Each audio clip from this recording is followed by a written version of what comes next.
Hi, I'm Dr. Neil Barnard. I've got 3 facts about cheese that you need to know about. The first is, you know, if somebody hasn't washed their feet in a good long time, you don't want to sit too near them. That's because brevibacteria on their skin are producing these smelly compounds. Well, those very same bacteria are used to produce Munster and Limburger and other stinky cheeses. Brevibacteria, stinky feet, stinky cheese.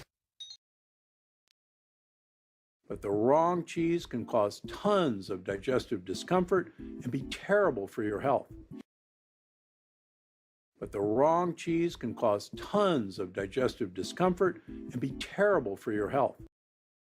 But the wrong cheese can cause tons of digestive discomfort and be terrible for your health.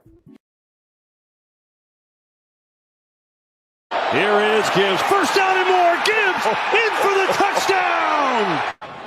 Preston Smith. You see these 2 unblocked defenders here at Green Bay. Gibbs sees it. Here is Gibbs. First down and more. Gibbs in for the touchdown. Preston Smith. You see these 2 unblocked defenders here at Green Bay. Gibbs sees it. Here is Gibbs. First down and more. Gibbs in for the touchdown. But I know this. I'm not shocked one bit that we came out here and played pretty good football out in the elements. That we're built for this, man. And it doesn't matter. And just because we play indoors, it doesn't matter, man. We can play anywhere. We can play in the snow, we can play in the rain, we can play in the mud. That's just us. And we're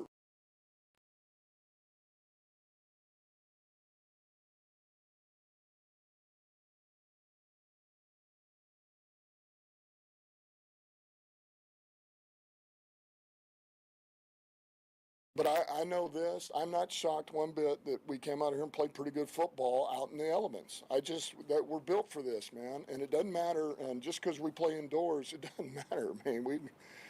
We can play anywhere. We can play in the snow, we can play in the rain, we can play in the mud. That's just us. And we're built to win, man. Lions feeling it. First place, number 1 seed. You name it. Lions are. There's your game. Lions feeling it. First place, number 1 seed. You name it. Lions are. There's your game. Lions feeling it. First place, number 1 seed. You name it. Lions. Where you at, Rock? Where you at, Rock? Where you at, Rock? 10 rock and roll, bro.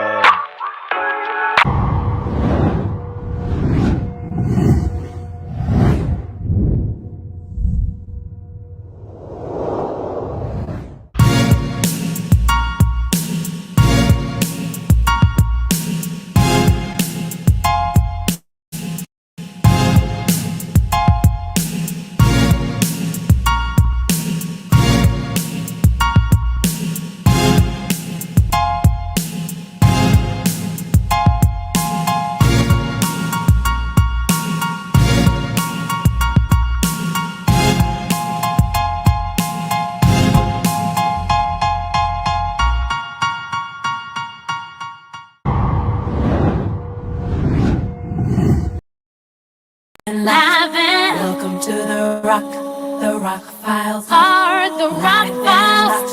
Yeah. This is how we rock, live and locked. Welcome to the Rock. Live and locked. Live is how we rock. Oh, this is how we rock. The Rock Files. Live and locked. Welcome to the Rock. Live and locked.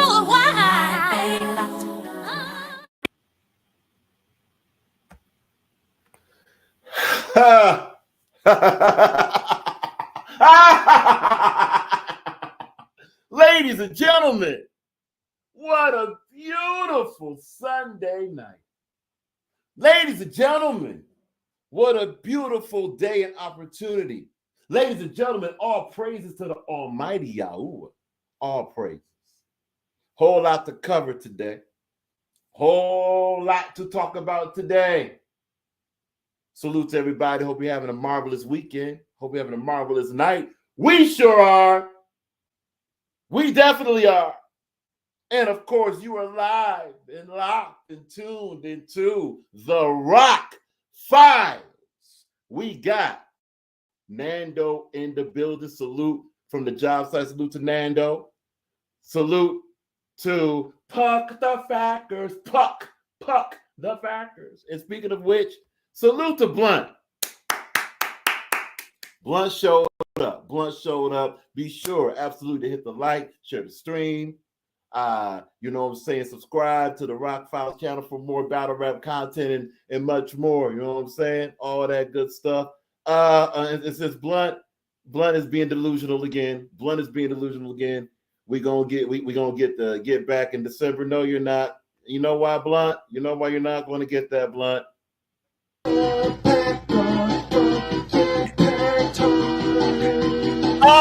Sing it! Everybody say for the Packers. Chicago say for the Packers. Minnesota say for the Packers. Salute!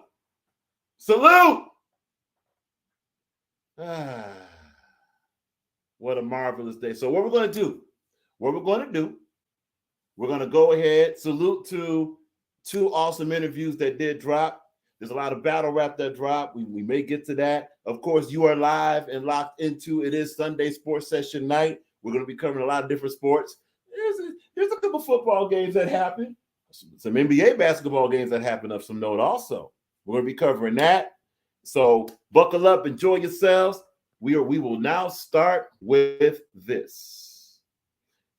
Earlier this week, actually to be specific, last night, you had an interview. Salute to Talk Your Ish, Jess and King Cole had a real engaging interview.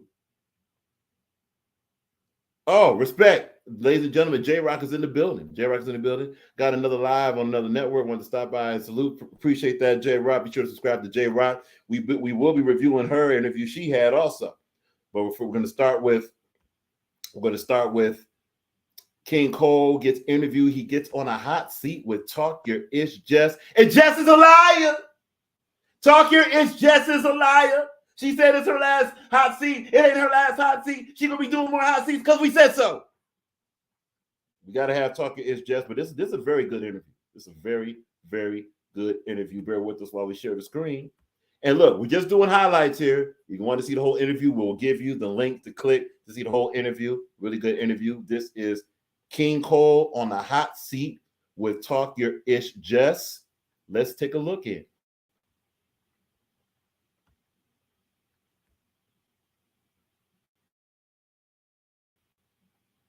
Okay, give it full screen. Thank you. All right, here we go.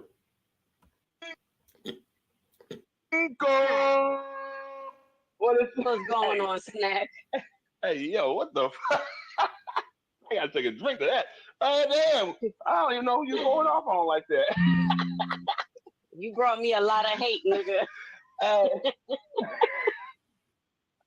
Oh, shit, man. It's crazy. It's crazy. What's going on, Jess? How we doing? We doing good. How you doing? Oh, man, I just woke up from a fire-ass Taco Bell nap, man. You know what I mean? Alarm was going off in my sleep. I couldn't figure out what the fuck was going on. So salute to that.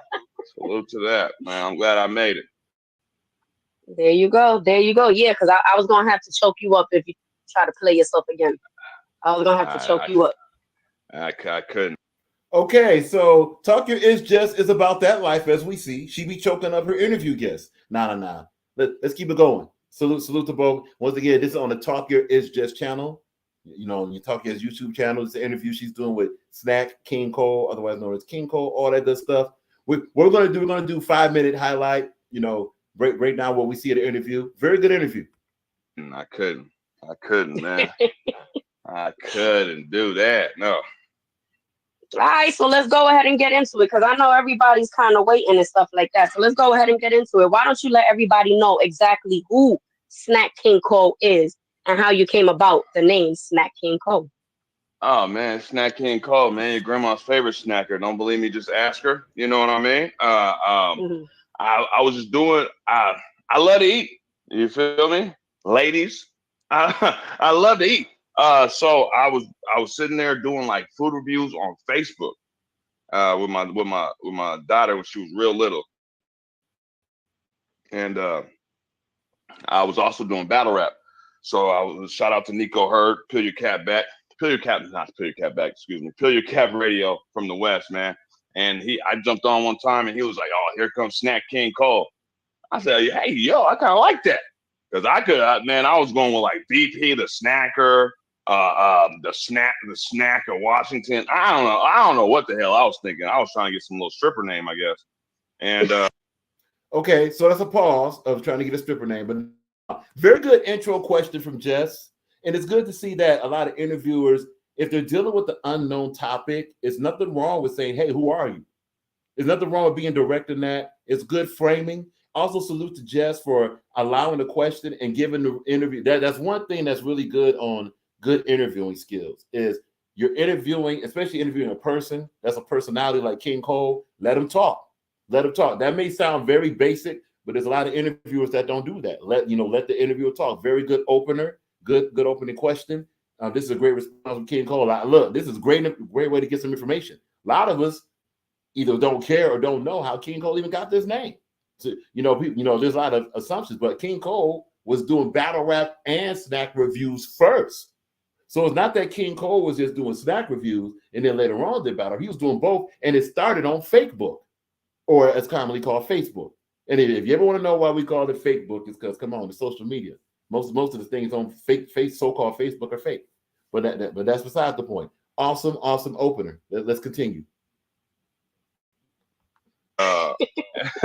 And yo, I was like, okay, Snack King Cole, I like that because I'm old but not that old. But right. Yeah, it's a nice little play on words, man. And and I use all the fast food apps. I use that email. So them motherfuckers love bringing me my food. They'd be like, "Oh, just say your name for me one time." I'll be like, "Oh, come on, bitch. Get my food." They don't be throwing no extra fries in there for me or nothing. They be wanting me to dance for. Hold up. King Cole. You call your fans biatches and stuff? Come on, biatch, give me my food. That'd be hilarious if you do that. And actually, if you do that, put some content on that. Put some content on your channel about calling someone that says, "Say your name for me, King Cole." Come on, biatch, give me my food. Say it. Hey, put it on your channel. That'd be hilarious. Let's continue. Very entertaining. Let's continue. Shit. Come on, man. Oh my God. Let me find out everybody's snack got a little dancey dance that he be doing this shit. It's crazy because the first theme music I had was they had a dance for that shit, and motherfuckers like it was actually called Snack Dance. And there was a dance for it. My cousin sent me stuff. My mom has sent me the dance. You know what I mean? I was supposed to do it, but then I switched it up. I switched up the music, and then I switched to Yo-Yo, and you know what I mean. Yo-Yo does all my theme songs now. Okay. Shout out to 2 Times. Shout out for that. But yeah, so all right. So have you always done all of your snack reviews on YouTube, or did you start on like another media platform first? I started on Facebook. I started on Facebook. I used to just do like battle rap vlogging on YouTube. And then somebody was like, "Oh, so my boy Wills, man, shout out to Wills. I'll give him his credit. I just remember. Excuse me."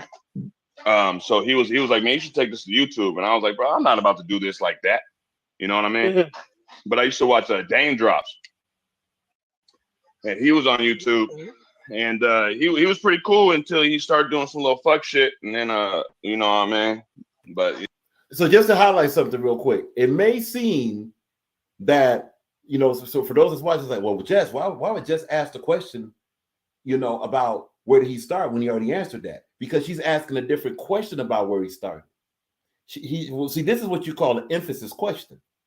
On an emphasis question, especially when you have like a layered response that King Cole just gave about information of where he started from and some biography and where he got the name from, it's okay to take a piece of the answer and highlight that.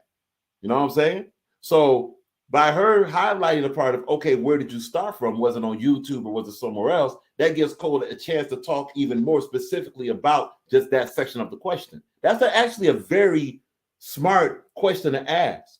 No, it's not redundant because she's not repeating a question, before to say, okay, now where did you start from? And she keeps asking, where did you start from? She's taking a section of it and highlighting that. So, and that's good for the listener to know. If you catch an interviewer doing that, they're trying to bring out and emphasize that information usually. At least that's the way it seems here. Salute to Jess for that. Let's hear more of the answer. I used to watch Chris Unbiased too, so you know how this shit go. Okay. All these motherfuckers be on some weird shit. Okay.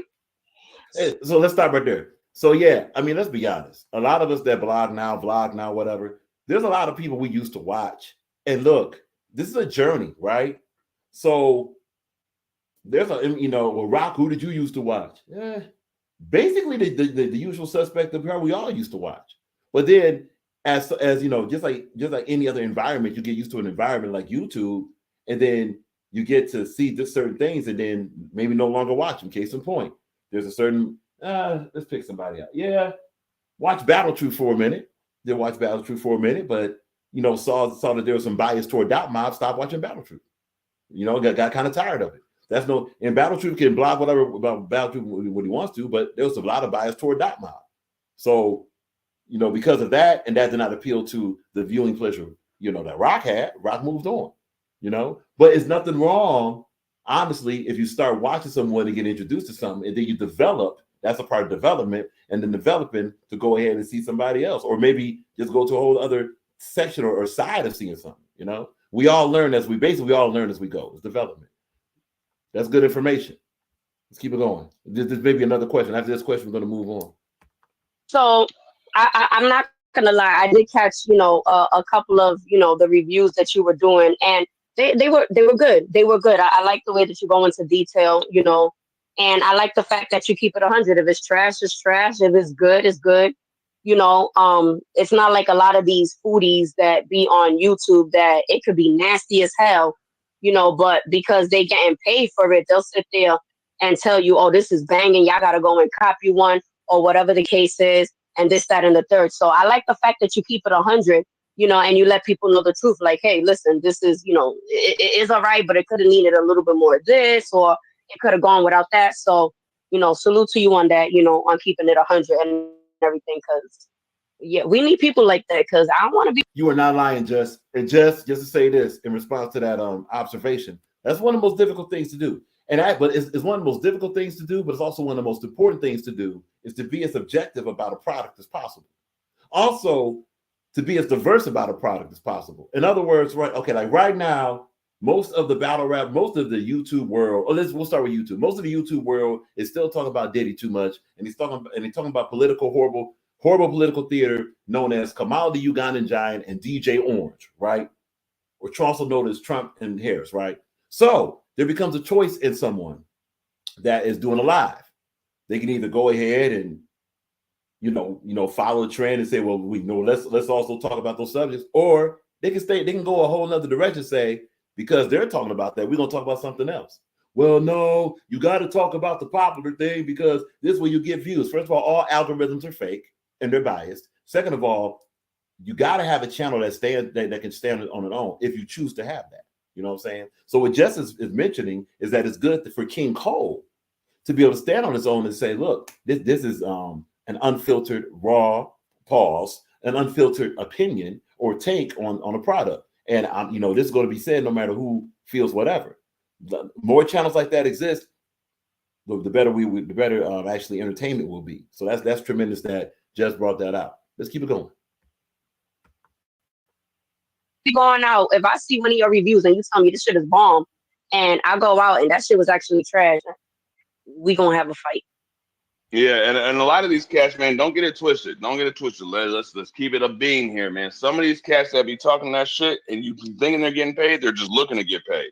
You know what I mean? Yeah. They see these food reviewers in these commercials and stuff like that, so that they're looking for endorsements or they're scared of being denied. You know what I mean? I don't give a fuck. You know what I mean? Because at the end of the day, I'm gonna buy food anyway. You know what I'm saying? So it is what it is.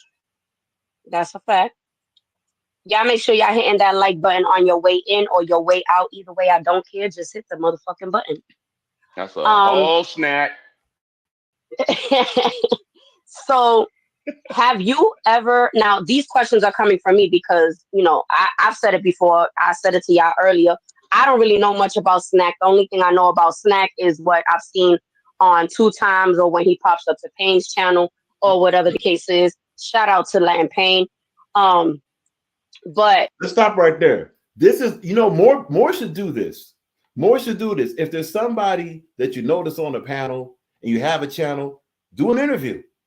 Get to know them in the first person, right? Just said, and this is a really good tactic here. Just to say, hey, I just noticed you on these panels, decided to do an interview, and of course, King Cole agrees. This is a great way to know King Cole. Let's be honest. There's going to be tons. If someone's a public figure in YouTube, there's going to be tons of different things that'll be said about them. You're going to have those that like what they do, those that don't like. So obviously, those that don't like, they're going to have their say. Those that do like, they're going to have their say. This way now, and that's only if individuals care that much. This will be a great way for someone to form their own take on that individual instead of running with a narrative from somebody else that may not like them. You know, so this is a great move on Jess to say, look, hey, wasn't sure, I didn't know too much about you. I'm doing this interview to get to know more about you. Awesome. Let's see the response. have you ever done battle rap? Have I ever battle rapped? Like Yeah. a person? That's a good question because not sure if anybody ever asked King Cole that. So the question was for King Cole, has King Cole ever battle rapped himself? Let's go ahead and see what the answer is. So there is actually a battle I have had here in Washington. And it was crazy. What's crazy is it was a long story. Okay. Your boy it was nasty work. But I couldn't make the battle. And I ended up sending the bars in, and the dude sent the bars in, and they put it together. And this was before I even got around Yo-Yo and the virtual battle rap. This is like right before the pandemic. And so I like to say, you know what I mean? I am the godfather of this virtual battle rap. You know what I mean? But nobody's really seen that battle. And I did tell my subscribers that I would show the battle. So maybe one of these days I will show that battle, man. But you know what I mean? I haven't had any other battle. I have called some cats out. I actually am supposed to. I actually just did get shout out to C-Double. I guess last night my drunk ass signed up for a battle with that old head nigga that claims he's with the Rico Squad. I don't even know if you know him. It's called Volume 2 Reloaded. But he said we're gonna do a virtual battle rap, but he's probably not gonna show up. That's actually that's an exclusive. First of all, that's 2 exclusives in one. That according to this, it's possible that Volume 2 Reloaded is Rico Squad. So, you know, obviously we're going to play the video to see if that's actually accurate. Second, King Cole might be outside if that battle goes down. King Cole might be outside battling quote unquote old head, aka Volume 2 Reloaded, BX Rhyme, BX will be next, all that. He might be battling him in a virtual battle. So King Cole might be outside. Now look, if King Cole, you know, if he battles like, you know, some of these diss tracks have went, that could be a long night for whoever battles King Cole, if that's going to happen. Let's see the response to this. Oh, really? Okay. Yeah. Okay. Well, Volume 2 Reloaded is actually in the chat, so you know. I know. He actually in the chat, and yeah, you know, he cool with Rico Squad. You know, affiliate is different. I see what you did there, Jeff. He cool. Yeah. Whoa, Jess, hold up, Jess, is Volume 2 Reloaded Rico Squad or not? You kind of soft-footed around that. Is he Rico Squad or not? Volume 2 is basically saying, I'm Rico Squad. You're the Queen Rico. Come on now. Maybe Rock might have to put Jess in the hot seat. What's up? Let's keep playing it. Trying to get us swishers and shit. I got you. Yeah. Don't be messy because you know we get messy over here. Okay, we can get messy. All right, so let me ask you a question because I'm glad that you asked that. You kind Jess, you didn't answer that question about Volume 2, although it does kind of shade that it does shade to the thing that okay that you know by you standing up for Ron, you know, is it that you're checking, you know, you trying to see if Ron's gonna be Rico Squad? Are you trying to is Ron auditioning to be Rico Squad? We kind of want to know that. Okay, but let's continue. Kind of read my mind right there. What's your beef with Volume 2 Reloaded? There is none. There is none. So look at so Volume 2. He when we got introduced to him, it was during the TMR event, and and we all called him out on this side. We all called him out for his bad judgments and stuff like that. But then it was straight. Like he ended up learning this side of the side. You know what I mean? And he started getting cool with people. He was pulling up to our panel all the time.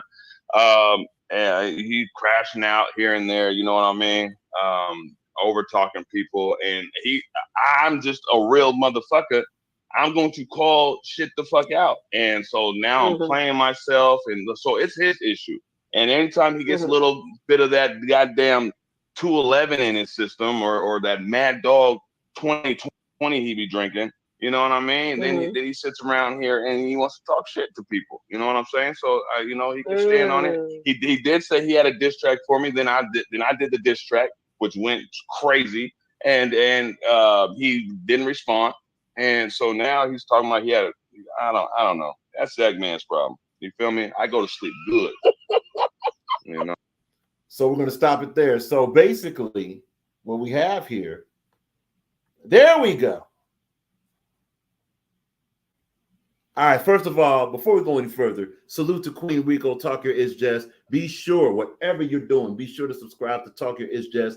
Jess will even say it. Rico Squad is good over here. Let's read the response. Talk Your Is Jess, laughing. I never said he was. He said he is. Okay. Now hold up. So Jess, you know what, Jess, we might have to, if you stick around, we might have to drop the code for you. Oh, okay. So Jess is clarifying. I said we cool with him, but we don't do messy people. Okay. That clears it up. So kind of what King Cole said then. He's an affiliate, but he's not a full Rico Squad. Got you. Salute. And again, be sure to subscribe to Talk Your Is Jess. Hey, Talk Your Is Jess. Why you lying, though? Why you lying saying that you not going to do no more hot seats? Sorry, Jess. Jess, we got to have more hot seats. Now, look, it's understandable. All jokes aside, it's understandable because it's very difficult to keep going through something, offer a platform, and individuals keep either, you know, not coming through in the word or whatever. But Jess, if you would like to, all jokes aside, if you'd like to, please keep interviewing because this interview is fire. I really appreciate it. And we're just saying this on D Money. Salute to Viral Money. You know, salute to D Money. You know what I'm saying? Viral Money, Moolah be the gang. We were just on that panel saying that the more voices that are doing interviews, like J-Rock, you know, we're going to be reviewing that in a minute, like J-Rock, like you, like even when Rock does an interview, when, you know, the list goes on, even when King Cole may do an interview, the more voice we have doing the interviews, what that does, that provides good content and good information. This way, if someone has a judgment or has a conclusion about somebody, they at least have the information out there. And plus, we all have different interview styles that can bring that information out. So just be honest with you, your voice with the hot seat is very important. So if you choose to, keep doing it, please keep doing it. Let's get some more comments from the chat. Again, we got Talker is Jess in the building. We got Stephen A. Blunt. Blunt. We don't do no Stephen A. stuff anymore. J Rock stopped through. Appreciate J Rock for stopping through. We got Nando. We got Nando in the building. Yes, we are going to be doing sports. Sunday sports sessions in the house. We're doing this first. Relax. Patience. Okay, here we go. Oh, here we go right here. Talking is just if I have to speak up for all the ones who go around screaming that Rico Squad, I would never have. You are not lying. That is accurate, man. Jess. and Latin Pain, if you in the shadow, salute, bro. Man, check this out, man. If y'all knew, y'all probably even know better than Rock does. This Rico Squad is like all over the place. And what that means is that a lot of individuals are claiming their Rico Squad. You know what I'm saying? So it's become a thing. It's become like a badge of honor and all that stuff. So yeah, you're right. If you were to really talking for all the ones that's in Rico Squad and all that. Yeah, you wouldn't. Man. You'd have to turn that into the Rico Squad validation business. Honestly, salute to that. Talking is Jess. Salute to you though, Tim. Right now, salute to you, Jess. You know that. You know that. You know that. We're just having fun. We're just having fun. It's a fire interview though. Oh, by the way, for those that want to see the rest of this interview, because we're gonna be moving on to the J-Rock interview. If you want to see this interview, we'll show you the channel it's on. We were just doing a highlight here. As you see, the interview is an hour long, a whole lot more information. Again, salute to King Cole. Be sure to subscribe to King Cole. That's Snack King Cole. Be sure to subscribe to Talk Your It's Just. This is her channel right here, live on YouTube. Okay. As you see, we already have our like button clicked. We have our notification buttons. We already subscribed. You do the same. Awesome interview, awesome content. There's other interviews she has also. Really good content on this channel. Really good content. That's Talk Your Ish Jess. Let's highlight that again, please.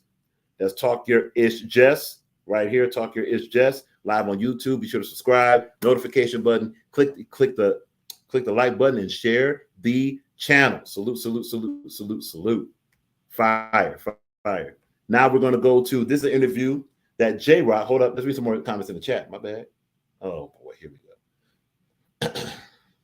Now, salute to Jess, of course. You know, we're going to have to restart that. Okay, let's restart that. We got you. So we're going to be sharing that screen in a minute. We get our audio right. This is straight up. Blunt has a good point. We've been waiting on this diss tracks for over a month. And King Cole not only dropped a diss track on Volume 2. King Cole dropped a diss track and a video on Volume 2 and another diss track on Rob's. Yeah, he dropped it. Well, not a diss track, but he dropped some verses on Rob. So basically, King Cole has dropped three different diss products and a video, while Ron hasn't even responded to the diss track from King Cole. Come on, Ron. Talking is just you tell everybody you a hot mess. Now salute. Nah, this also Jess. Too many people being shady and childish for me. Too many people looking at my grass instead of watering their own grass. Right? I choose peace. So can't be mad at that. Honestly, can't be mad at that. That's a shame, man. It's Jess. What we may have to do, we may have you interview some individuals from our professional sector. Then, you know, maybe we'll talk. Let's talk offline and coordinate something. You know what I'm saying? Because there's some individuals that got some song releases and all this stuff. We're gonna be interviewing them also. We have no problem sending them your way also. Because it'll just be a shame. This drama petty crap is in the way, dog. It's in the way. It's super unfortunate. But that's respect, Jess. That's respect. And Blunt mentions Rod don't be man, dog. Man, first is an E.S. Satan name. With Stephen A. Blunt. Blunt, you are way more valuable to sell out A. Smith than to associate with that. You know what I'm saying? That's all. Now you good though. What we got? Yeah, Cole got Rob's out of Cole. Rob's, you got to respond to that Cole. And that was light. Do you have a diss for Cole? How about this? Rob's, would you battle King Cole? Rob's, you're super talented. I don't care what nobody said you beat Kid Dangerous, you know, at least according to the Rock Files channels. And by the way, we got to get back with Kid Dangerous. We're going to be interviewing Kid Dangerous soon. But yeah, no, you beat Kid Dangerous. So the question is, Rob's, would you battle Cole? Cole drop bars on you.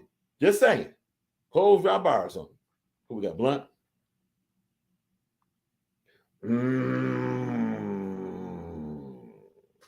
This is from Blunt. Rob's has kind of been MIA since Cole dropped that diss. That it does seem that way. It does be seeming that way and stuffing though. Rob's, what's up? But wait. No, let's not forget Rob's is going to be battling on the ring too. Rob's is a battle on the ring too. We're going to pull that flyer up. There's no way. No, he didn't. Blunt. Kid Dangerous got that one. Not close. Not at all. Rob's borderline bodied that guy in that battle. You know what I'm saying? But salute to Kid Dangerous. Let's go ahead and share the screen for the next highlighted interview we're going to take a look at. This is entitled 555. This is a Saturday morning interview. Yeah. We got you covered. Talking is Jess. Just come to show love to the Rock. You know how to reach me. If you want to chop it up, done deal. Give us a little bit. It's going to be a busy week, but give us a little bit. We got you. You know how we do, Jess. Yes, and salute to Talking Is Jess for coming through, checking things out. Salute to the chat. Stay blessed. You also stay blessed. Once again, be sure to subscribe to Talk Your Is Jess. That's one word. The first letter of each one capitalized. Talk Your Is Jess. Be sure to subscribe. Notification button. Click the like button. Share the channel. Awesome content. Be sure to subscribe. Let us now go into this video. Let's now go into this interview with J-Rock. It's entitled 555 Saturday Morning Interview with Crisis. Salute to J-Rock, salute to Crisis. Let's see what we have here. Let's back this up a little bit. That's what. Okay, let's go to cool. Perfect. But yeah, so that's how I got here. So I would say the late 90s, early 2000s was a very influential, and then I would say J. Cole was very influential in my adult years, like from the late 2000s, you know what I'm saying, going to 2010s with Soulja Boy and all that shit. You know what I'm saying? I feel like it was like artists like J. Cole or Kendrick Lamar or you know what I'm saying, other like Alicia Shabazz, stuff like that, like that I vibed out with, you know what I'm saying, before I stopped listening to music. And to start at 7 years old, that's awesome. Now, so let's stop right there. So for those that's wondering what that part, the Crisis was just talking about some of the influences and its history in hip hop, as he mentioned, since way back, since his development as a brother, since his development as a male, he was involved in rapping. He was involved in rapping at school. He mentioned J. Cole and others that influenced him to rap and all that good stuff. So that's what that's referred to. And it's good to know that, each battle rapper should, it's a basic question, but it's a very important question to where, hey, let's see where these rappers get their influence from. A lot of things that we may assume about a rapper may not be accurate. Just because someone, well, man, when I hear this person rap, they sound like so-and-so. What if that's not an influence? It'd be nice to hear from that rapper about that. And look, it's understood that most of it is, I just want to wait for the battle and I'll determine for myself. But when you also want to hear what the rapper got to say about themselves too, so that was good information. Let's continue. Yeah, it really was. That snack interview with Talking Is Jess was dope. No doubt. Yeah, it is. And that's why we're doing this, Blunt. Real quick before we continue with J-Rock's interview, we're doing this because a lot of these things haven't been, of course they've been executed, but they haven't been, amplified to say, hey, this is what's going on. There are interviews. There's a lot of people there's a lot of audience and people that'll watch this and say, wait a minute, I didn't even know people were doing interviews in this community. Yes, they are. So you just saw Talking Is Jess do a good, fantastic interview with King Cole. Now you're seeing another interviewer. Now you're seeing another interviewer, J-Rock, do an interview with Crisis. So let's go ahead and continue with that. Salute. I presume with, in the house, you went to church and stuff. So I'm sure at first Mama was like, you want to sing some gospel, son? That you want to do some gospel rap? Like, I'm sure Mama was like trying to push you into the, into the church portion of music, but it's different. Actually, and I've heard gospel rap, actually, no. But it's Absolutely different. Not. I actually, the church portion came from like my early years, from like birth to like about 5 and 6. I used to go to church with my grandmother. We shared the same birthday, so I got baptized at her church. My father got married his first time at her home church and stuff like that. And his other children got baptized and christened there too. So that's where I get my Christian background. My mother and my father, actually, both of them actually had an agreement with me that they wasn't gonna push religion on me, and they was gonna absolutely 100% let me, like, my mom didn't take me to church. Like, my mom would take me to church for main events, but like, no, we wasn't going to church. My father, we was working 2 jobs. He was working, nigga. So yeah, like, they didn't. The only time my mama ever forced the Bible on me was when I lost my virginity to a white girl. She went in there and put me on punishment. She took my PlayStation 3 and she handed me a King James Version Bible, 1611, the brown book, the one I got in my picture. And she said, all she said was, you just need to read this to understand the decision you made. And I said, what is you talking about? I said, it's a white girl. Like, you taking this? She said, no. I think Mama was probably talking about the fornication before marriage portion is what we're gonna say. Mama was talking I think it was a mix of that. And no, she was trying to warn me, leave the white girl alone. She was, hey, and you know what? I'm gonna stop it right there for a minute. Look, for those brothers, and this is gonna be strictly for the brothers on this. Salute to the ladies that's watching. This is no alienation.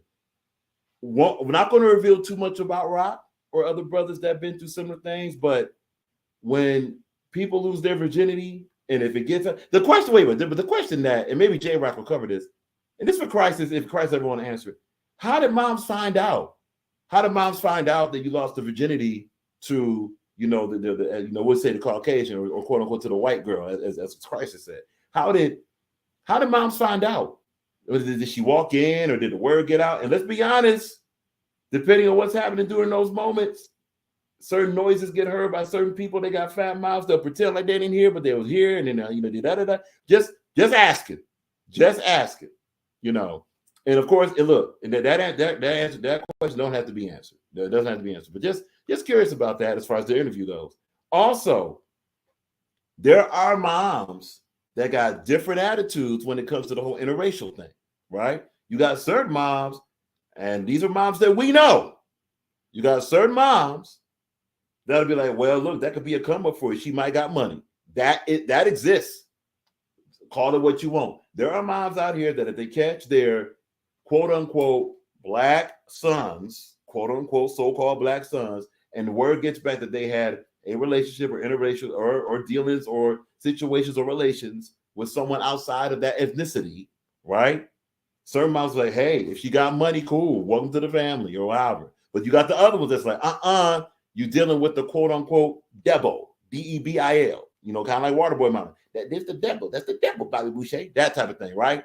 So it really depends on the mom you got. In this situation, Christ mentions in this video, Christ mentions in this interview that, hey, my mom wanted me to read the Bible. She wanted me to cleanse myself because of a mix of reasons.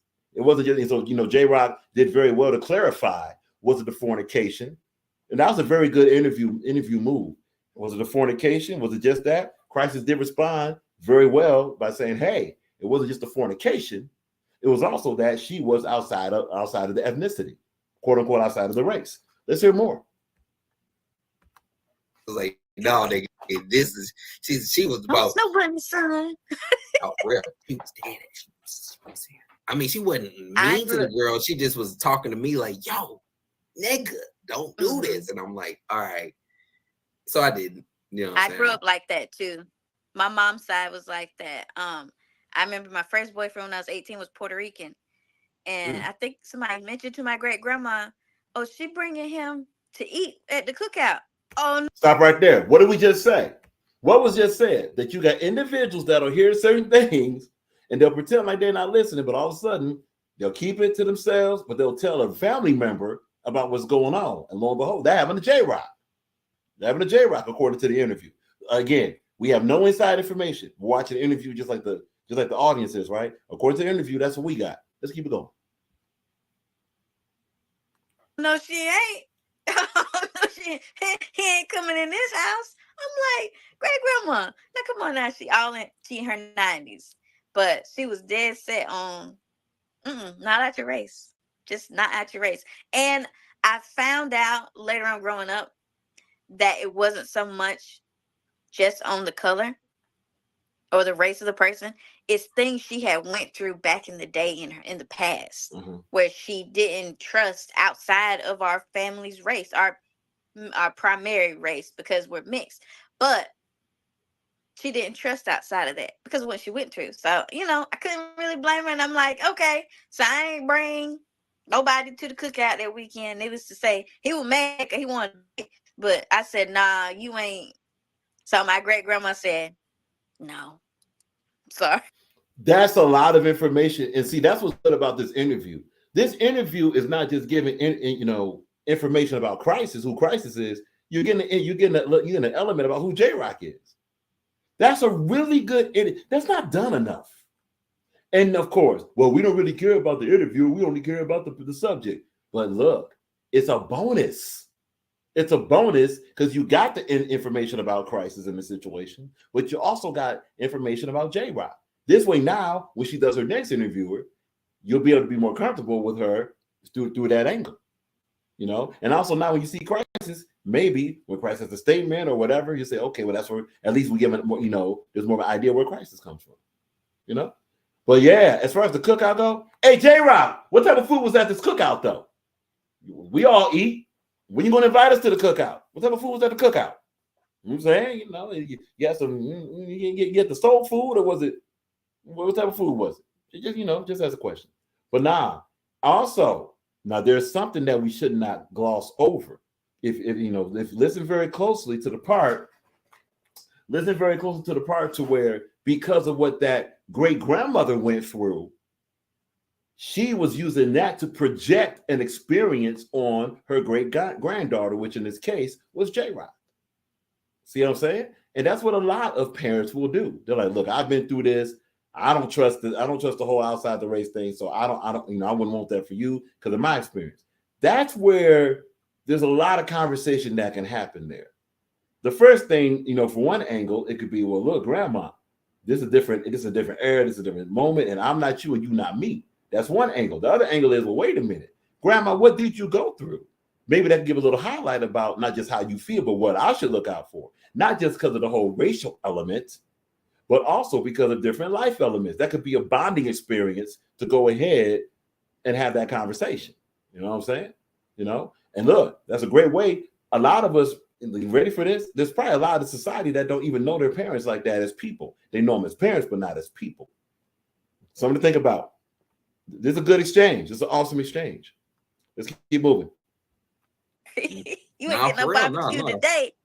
No, it's serious. I didn't understand the ramifications of it either because I seen it with my uncle, my mother's brother. Saying he had a white woman or whatever, and we love them. They still the family or whatever. But when she moves away to go be with her people, then you lose the kids too.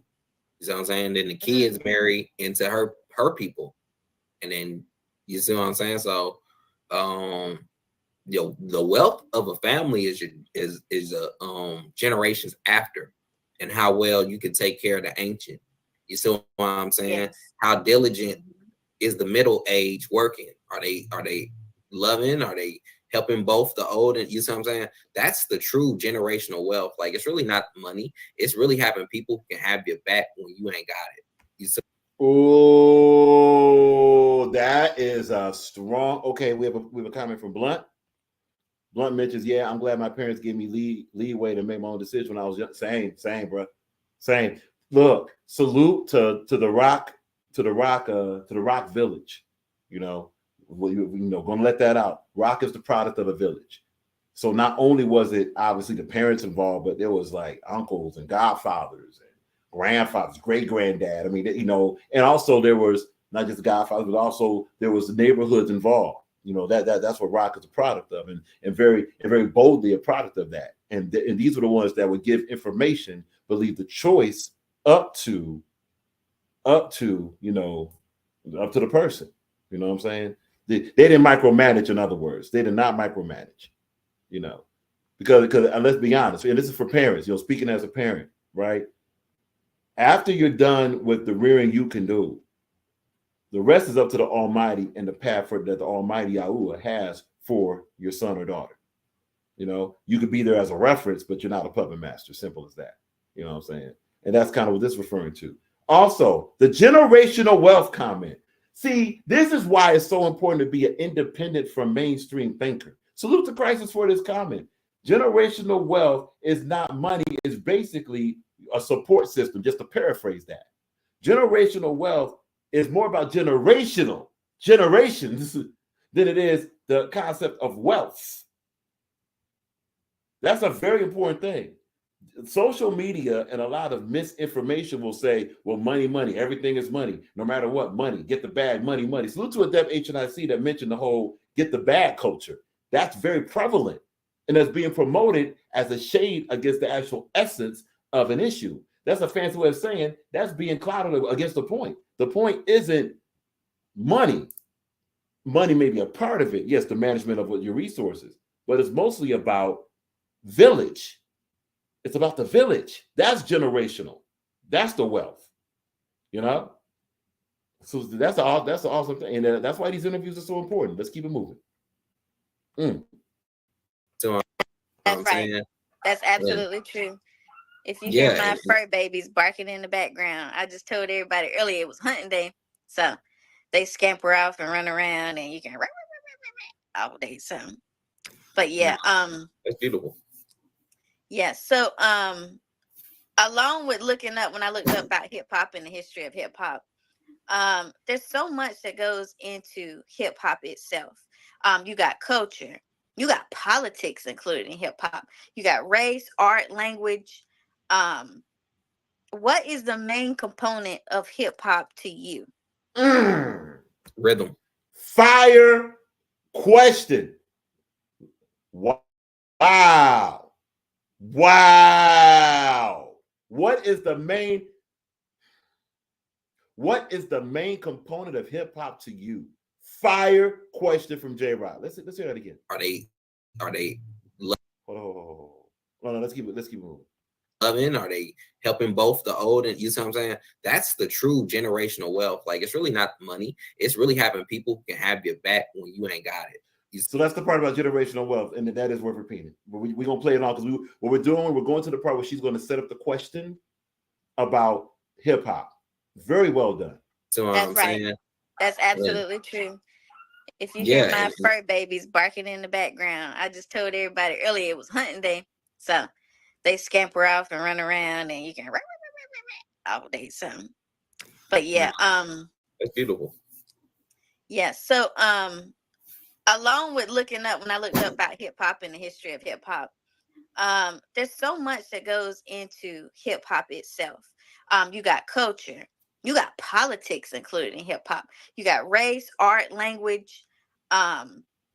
What is the main component of hip hop to you? Rhythm. If you drop the rhythm, it's over.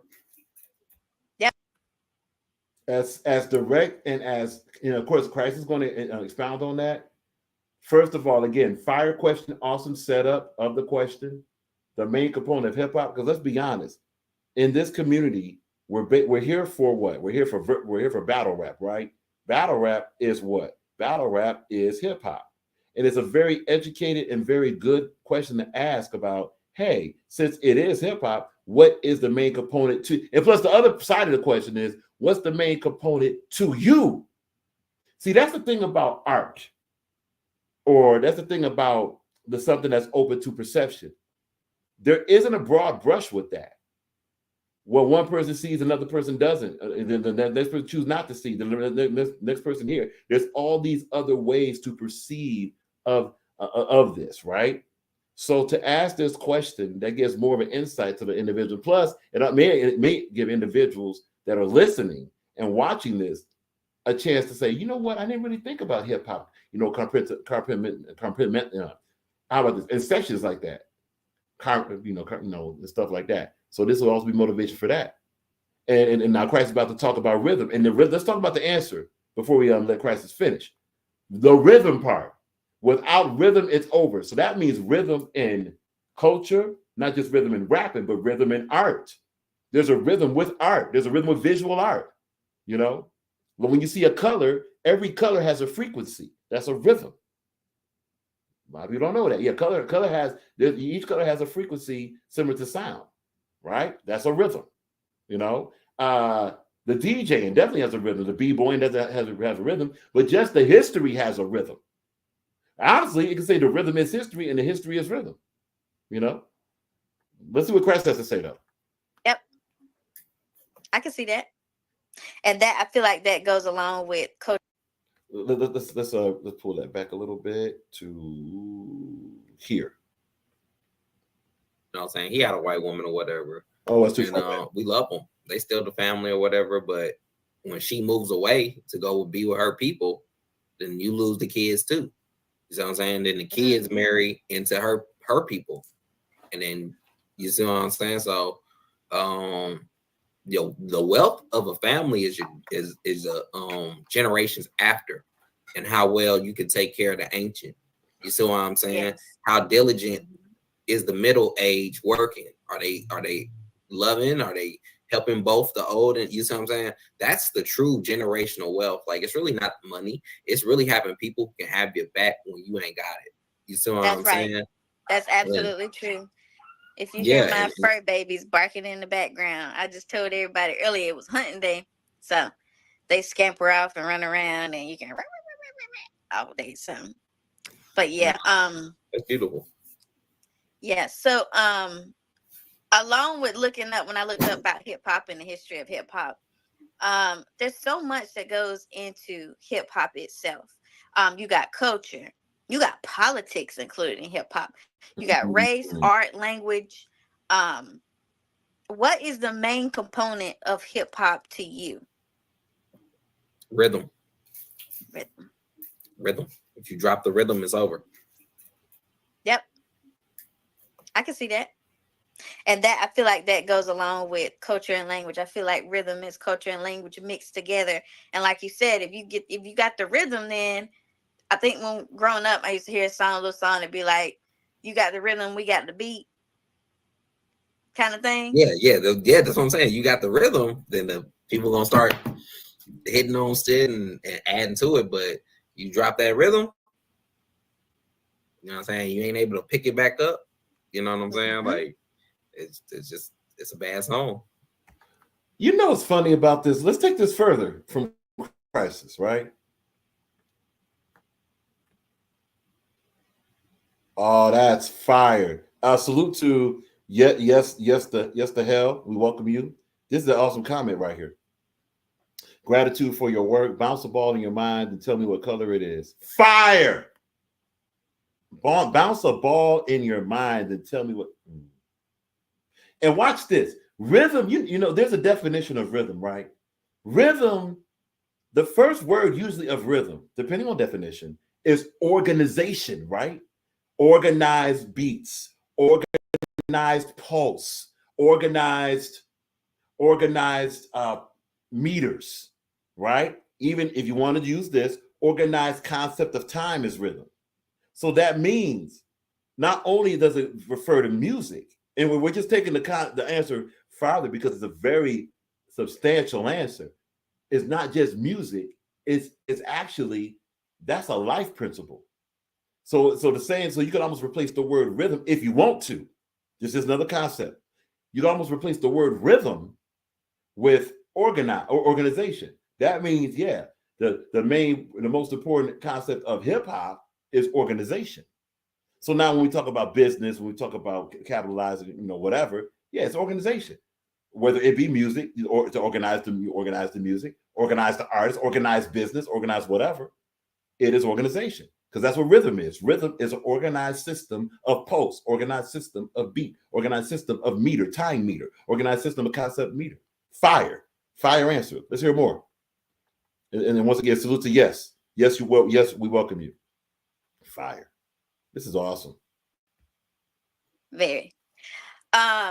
Next portion of the question I have is haters. Why do we have haters, Crisis? You know what? I be scratching my head sometimes, and I probably ain't gonna never figure it out because it's just life in general. No, everybody ain't gonna love you. Everybody ain't gonna get along with you. But why are there haters? And to you, and based on what you've been through online in your personal life, what steps? And I'm asking this question too because it's gonna help me too because I deal with it a lot. What are the steps to take to ignore the haters along the way? The step is to love thy neighbor as you love yourself. That's what Jesus said, because he told his disciples about that. He told them that it was gonna be people that hate just because of they're not gonna hate you. They're gonna hate the spirit that's in you. So when you've accepted him and you're like, you know what, I'm gonna try to go out here, live my life, you're trying to shine bright, you're gonna have that hater like, yo, turn that light off. You see what I'm saying? Because they are insecure that they can't shine the same when they can, but they won't because they hurt. You see what I'm saying? And that hurt is what's making them doubt their faith. You see what I'm saying? Because that's really what it is. All it is just a lack of faith. When people hate, that's just showing their level of like not having that kind of faith in a part. Okay, so I put it this way: they can even believe in God. They could even be a pastor, but they could lack faith in a certain area. So like they could lack faith in the tension. So like, what you want, boy? No. You're always trying to say hi. Hey. Hi. Hey, little crisis. We live. Go play. Thank you. I love you. And I just. So let's stop it right there. Notice that the answer to the question was this is very good stuff. Most individuals have questions about, well, how do I deal with enemies? How do I deal with quote unquote haters? Good answer to say, well, it's about love. Now, if we're going to go spiritual with this, so those that don't want to hear it, you don't have to hear it. The only love is Almighty Yahuwah. So basically, the answer for someone to get rid of quote unquote who they think are haters is basically the Almighty Yahuwah. Refer that energy to them. Basically, spend your energy on them instead of the individuals. You know what I'm saying? So this is really substantial information.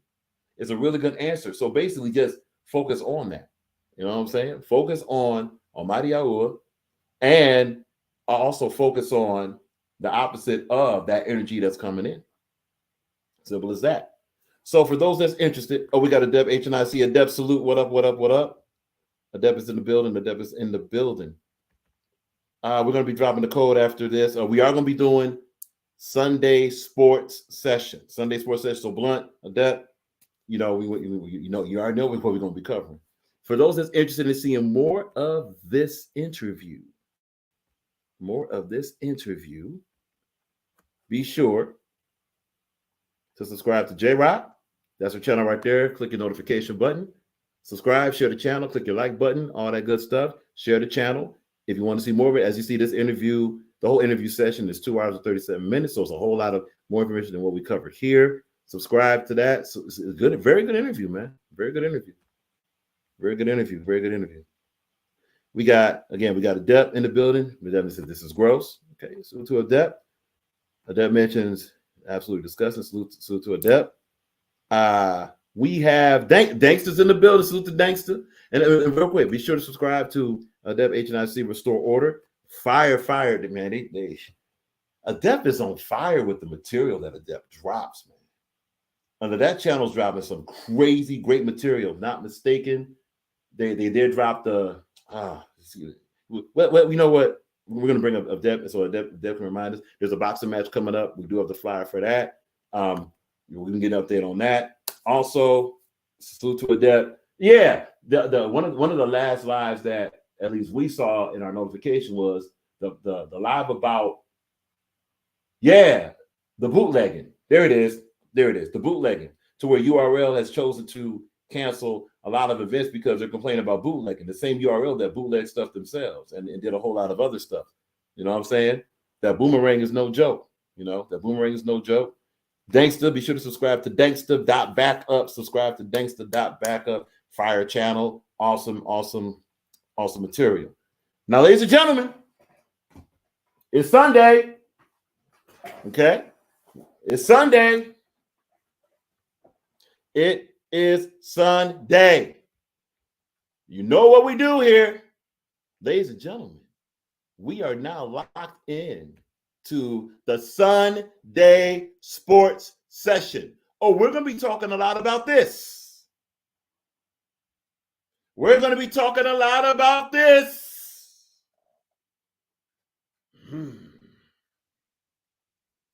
Captain Tino in the building. What's up? Captain Tino in the building. Salute. Yeah, Blunt.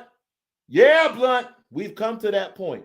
By the way, Blunt, we got a new song. Go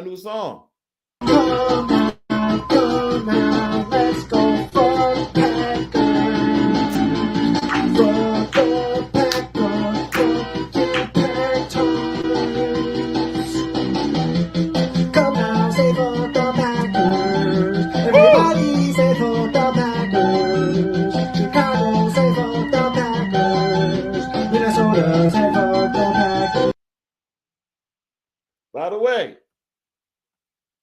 Here's some information we have about that.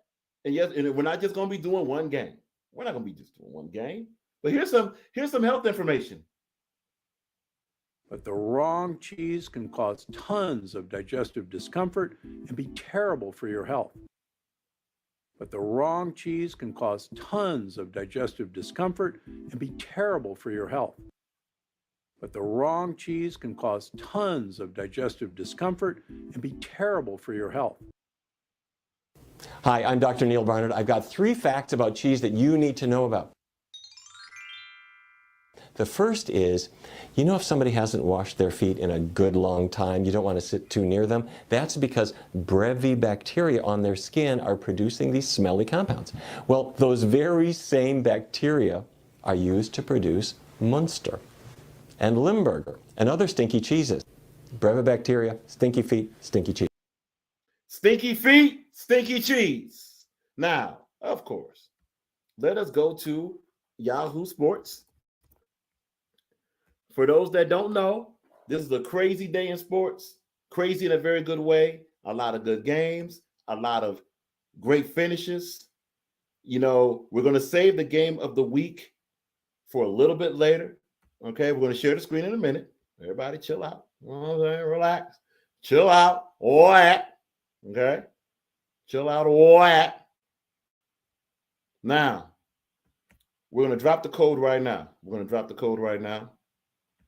Okay, and we're going to keep it kind of free flowing. This way we don't go through a whole little rundown of stuff, you know, all that good stuff. The code is now in the room. We're going to discuss that. Blunt mentions the Ravens and Broncos game. The Broncos did not show up in this game. That was the big game for the Broncos, and they kind of blew an opportunity. But then again, the Ravens were desperate. We talked about it. Remember, we said a couple nights ago that the Ravens, if they lost that game, they're going to lose the division, may not go to the playoffs. They have to keep pace with the Steelers. So the Ravens couldn't afford that. You know what I'm saying? Let's share the screen right now. The code is in the chat. And here in the screen.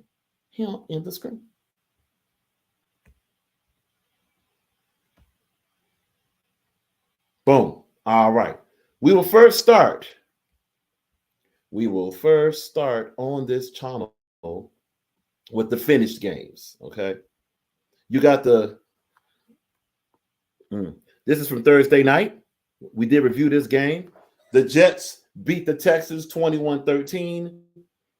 Simply put, the Jets are not that great, but the Houston Texans are injured. Simple as that. Their offensive line is injured. They have defensive injuries and all that. Their skill players are not too bad, but they're injured. This is not the moment to have significant injuries to your offensive line. That's why the Jets lost on Thursday night. Let's move on. Ho boys, also known as the Cowboys, you is in trouble. Atlanta Falcons, currently number 1 in the NFC South, over the Buccaneers. The Atlanta Falcons beat the Ho Boys. Close game. It took an onside kick for them to recover.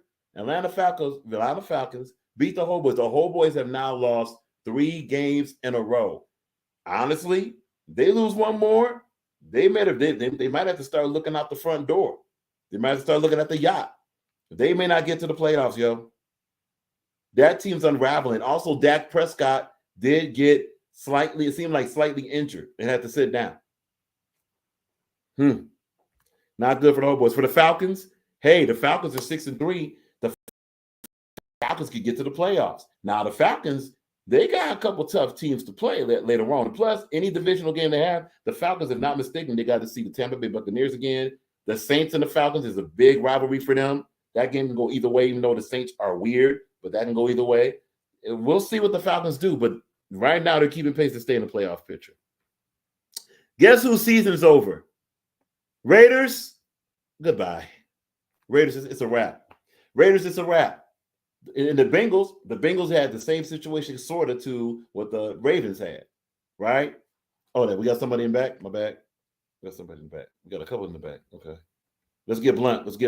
Ladies and gentlemen, on the stage right now, is the stinky feet, stinky cheese Well, we man. ain't doing that. We ain't doing You know that. what I'm saying? Is the person that, you know, who has a theme song dedicated to his team. Now, That you wrote. That you wrote. Hey, they wasn't You written was by. his ghostwriter, man. You was that dude ghostwriter.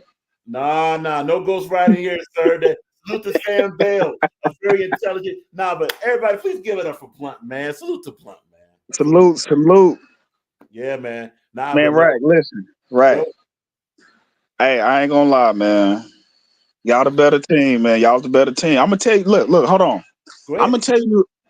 gonna tell you how you know y'all good. How I knew y'all was good. We had y'all by halftime, right?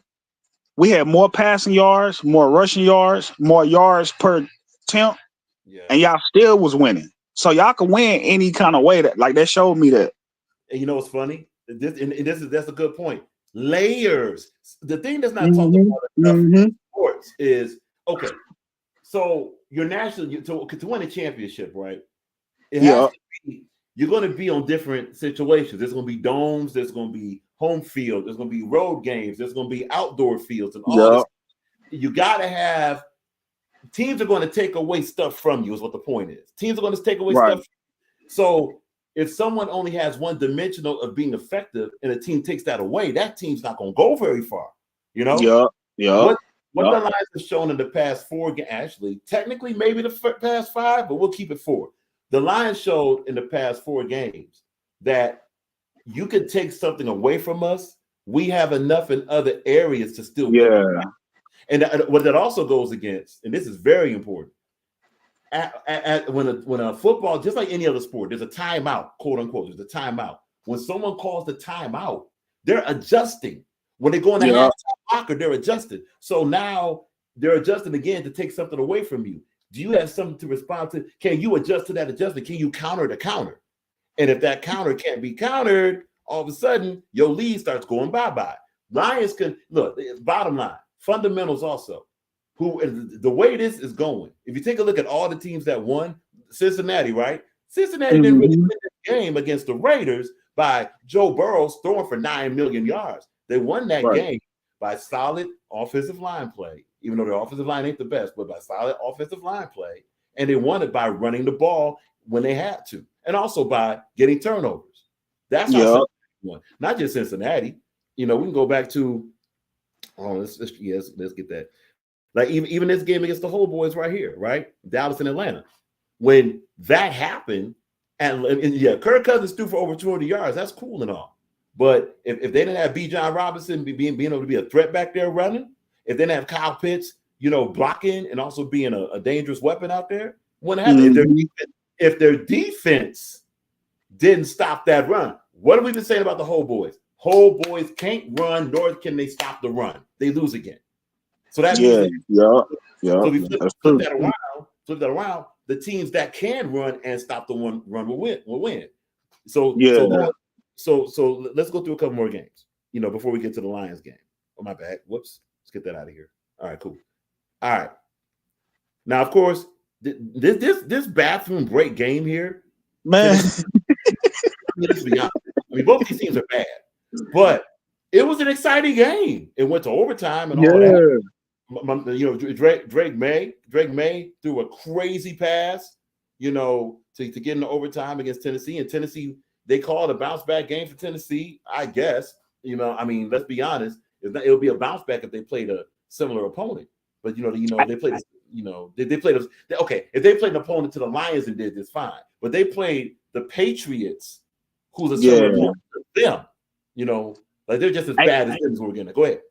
Hey, you know, both our teams individually have more wins than both of them combined. That's crazy. It is. Ready for this? We lost today and we still got more wins than both of them combined. That's crazy. How about this? Both of these teams, it's debatable. I wonder if their organizations were hoping that they would lose this game. Both these teams smell like Tankville. To keep it. Is Matt Jones hurt? Yes. Oh, okay. Because when I had seen it, I didn't see him out. I'm like, damn, what happened to him? But I forgot he. I didn't know he was still hurt. Now watch this. He could be hurt, Also, let's not forget there's a professional hurt. And that's a term we use to Yeah. say someone's healthy, but they're just being kept out. Mm-hmm. That's kind of a possible situation with Mac Jones. It's possible situation with Mac Jones because look, New England. Look, keep it dollar. New England could use talent, man. They don't have it. New England don't have talent. They just traded away one of their best defensive players. Their rusher. They traded him to some other team. So New England is food, just like Tennessee is food, just like Carolina is food. You know what I'm saying? Speaking of which, let us go down to the next game. Well, look at that. Saints. The New Orleans Saints go from damn, they lost. There it is. There it is. Hey, that hit was crazy though. It was. That was Carr's fault though. I ain't gonna lie. That was kind of Carr's fault the way he threw it too though.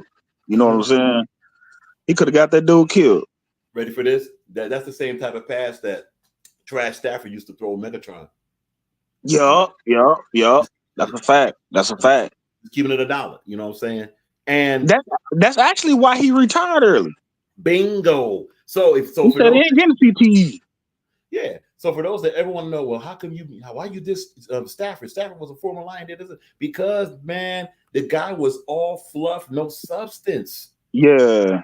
Simple as that. And yes, the Lions messed up with Trash Stafford also, but Trash Stafford was a part of the problem too. Notice something. Yeah. They separated them two. Yes, Trash Stafford gets a Super Bowl ring, but the Lions also started improving as a team. Yes, yeah. Hey, y'all coach, man. I like y'all coach, though. Y'all coaches. Man, he's a good-ass coach. I ain't gonna lie. He's a good-ass coach. I knew he was gonna be good when he came into the organization and he did that interview. Remember that interview where he was talking about, we'll take a kneecap off. If that don't work, we'll take an ankle off. Right. If that don't work, we'll take a foot off. I'm like, what? Look, that's way better than the bar is high. You know, we're trying. Yeah. Look, see, and the thing that Dan Campbell brought, and speaking of Dan Campbell. But I know this. And I'm not shocked one bit that we came out here and played pretty good football out in the elements. That we're built for this, man. And it doesn't matter. And just because we play indoors, it doesn't matter, man. We can play anywhere. We can play in the snow. We can play in the rain. We can play in the mud. That's just us, and we're built to win, man. Hey, he ain't lying. They showed it tonight because y'all played better than our players did, man. Like what you said though before the game started. What you said when you was like, love ain't gonna be 100%. Yeah. But look though, I ain't gonna lie. I'm gonna be honest. You know, I'm a realist. You know what I'm saying? At the end of the day, even if he was 100%. We still would have lost that game the way y'all played and the way our receivers was dropping the passes. Because a lot of them passes he was putting there, they was just dropping it. Well, and some would blame it on the weather conditions, and that is a factor. Nah, because we playing that though. You know what I'm saying? We was supposed to be favored, but y'all played better in that weather condition than we did. But watch this. The weather conditions was a factor, but here's the reason. The reason was them footsteps. Look. One thing those receivers remember is that if they catch that ball, somebody coming to lay a hit on them. They heard the footsteps and got shit. They got the alligator arms, bro. They got the alligator arms. Hey, they must have saw that Saints receiver. They must have saw that Saints receiver. Yeah, probably. And not just that. Look, no doubt. And you know the Packers, they did come back and beat us when they last came to our spot last season. But think about this. It took a whole lot of breaks for that to happen. But also, wait. Them receivers were getting, pause if necessary, those receivers were getting popped, man. Those receivers were getting popped. So a lot of them's like, well, look, I don't want to fumble the ball. I want to be sure to catch the ball. So in the rule of football is what? If you're thinking too much, already. The receivers were thinking a lot. They heard the footsteps, therefore they dropped the ball. Simple as that. And then too, you know what I noticed too, though, right? Yeah. A lot of times too, what I noticed y'all receivers was doing too, which was smart. They was catching it like they weren't catching it with their hands. They was catching it with their body. Yep. A lot of them. You know what I'm saying? I noticed that too. That was smart too. It was. We're gonna go. Hey, St. Brown. You know St. Brown, right? You know his little brother used to play for us. Yep. I think he was a linebacker. Is that right? No, I think he was a receiver too, but he wasn't as good as him though. Well, I mean, Yeah, he ain't as good as him though. That nigga, man, he's a problem. Yeah, well, look, he's a. Remember Steve Smith that used to, oddly enough, that used to play with the Panthers. The way he played, only Steve Smith was more down the field, and St. Brown is more slot, right? But yeah, but they both physical. They physical receivers though. You know what? Right to the point. By St. Brown being a physical receiver and having that intelligence, like he knows where to sit in the zone. He knows how to run the route. Yeah. Oh, dog, that touch. Oh, we should have. Man, hey, that made me mad. That made me mad because look, look. You know who was supposed to be on him on that play, right? But he didn't play. You know who was supposed to be on him though. He would have made him work for that touchdown. Of course, but wait, what did we say? The question was, how healthy are the Packers? Right. You said that. Right. You said that. And look, but also, you know, everybody hurt though. You know, y'all had some key players that was out. One of y'all top receivers was out too, though. See what I'm saying? So that ain't no excuse. You know what I'm saying? Like, even if we was healthy and y'all was say we was healthy and y'all was healthy, y'all still would have won that game. You know what I'm saying? I hate to say it. But y'all still would have won that game though. The way we played it. But you know what's interesting about it? Look, right now the weather is colder in most places. It's going to be outdoor elements. The point is saying that you're going whoever the line, the trenches, the running game, that whoever the best running game, the most healthy, and the best performing offensive lines and defensive lines, they're going to win. They're going to win the game. Simple as that. And look, you know, to look ahead, right? Lions. We're still gonna go through other games for those that's watching, but the Lions are playing the Texans next. Now, on paper, that's like, oh well, that's another tough game. Here's why it's not. The Texans, that offensive line was trash. Right. They can't right now because they don't have certain players. They can't stop the run. It's the same thing that's gonna be said. Yeah. And their quarterback's gonna be running for their life. Our pass and they defense ain't as good as ours either. They front four. Not at all. No. So Goff gonna have a field day back there. He gonna be able to take a nap. Yeah. We might look. We hold boy the whole boys. We might hold boy to Texas. Just being honest, you know. Yeah. Salute to all the Texas fans, all that good stuff. But you may look. Listen, it's not too late to forfeit, Texans. It's not too late. You may want to. Yeah, man. They different, Texas. I ain't gonna lie. They different, man. You know what I'm saying? I hate to say it, man. Hey, did you see Jacobs though? Hey, he was rumbling though, wasn't he, Jacobs? Yeah, no. Look, he had great vision. The way he would switch, you got to watch the terminology. But the way he would see the way the offensive line open up the space, and the way he was switching the space to the cut through. Yeah. Look, the Packers line was blocking good, but the thing is that adjustment messed them up when we switched to the defense zone. And when we started because y'all was playing man for a while. Y'all was playing man for a while, though. And then he switched to that zone. I'm like, damn. And then this nigga Love couldn't even find the holes in the zone, man. I'm like, what the fuck?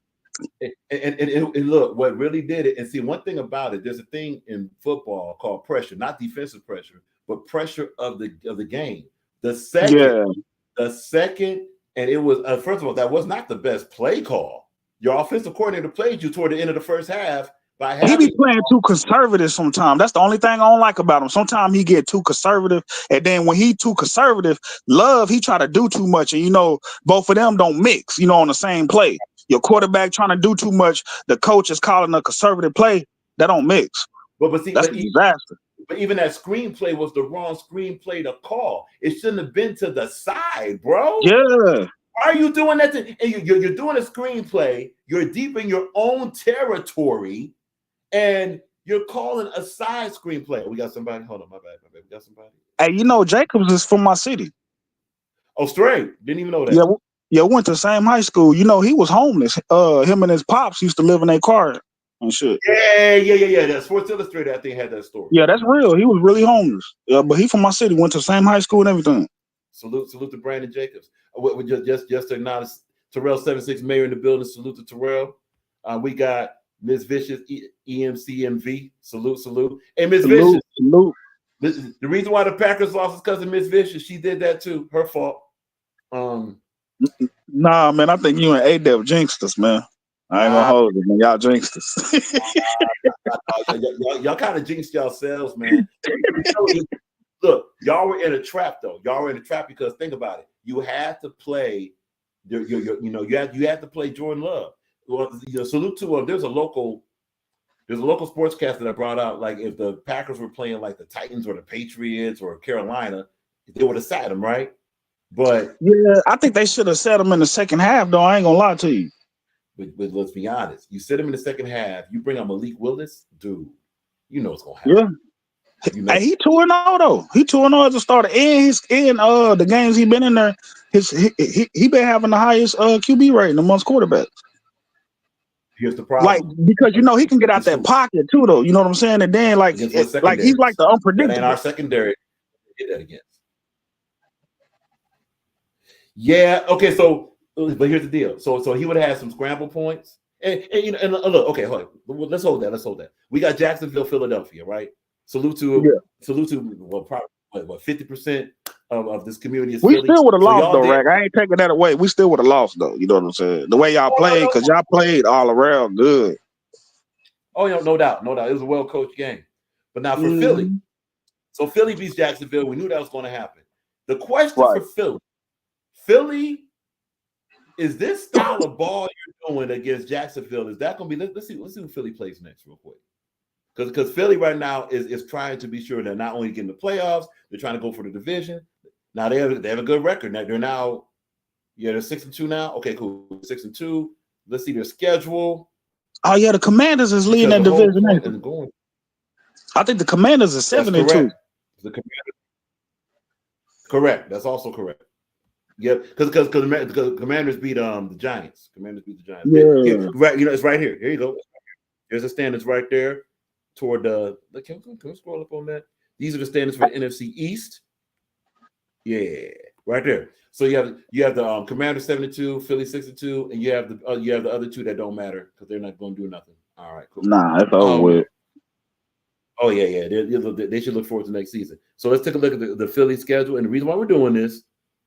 Oh wow!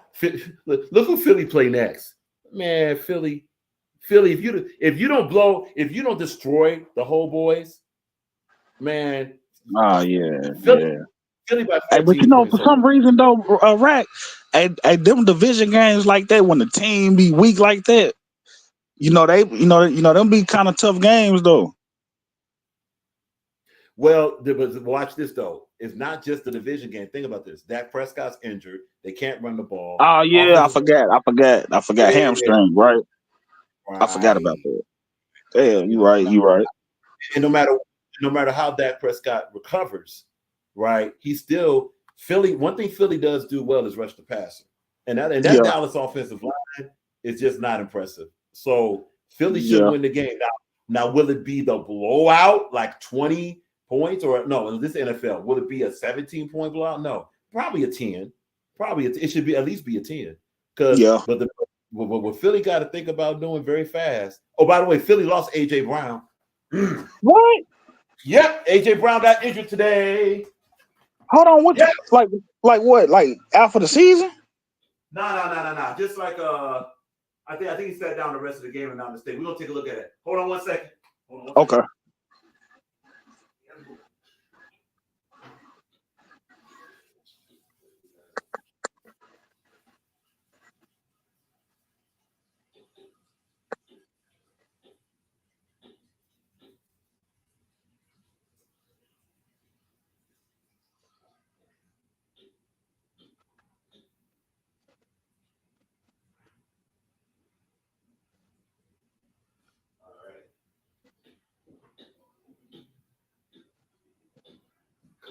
Oh, Mr. Vincent, we talking about football. Yeah, we're gonna look up AJ Brown right now.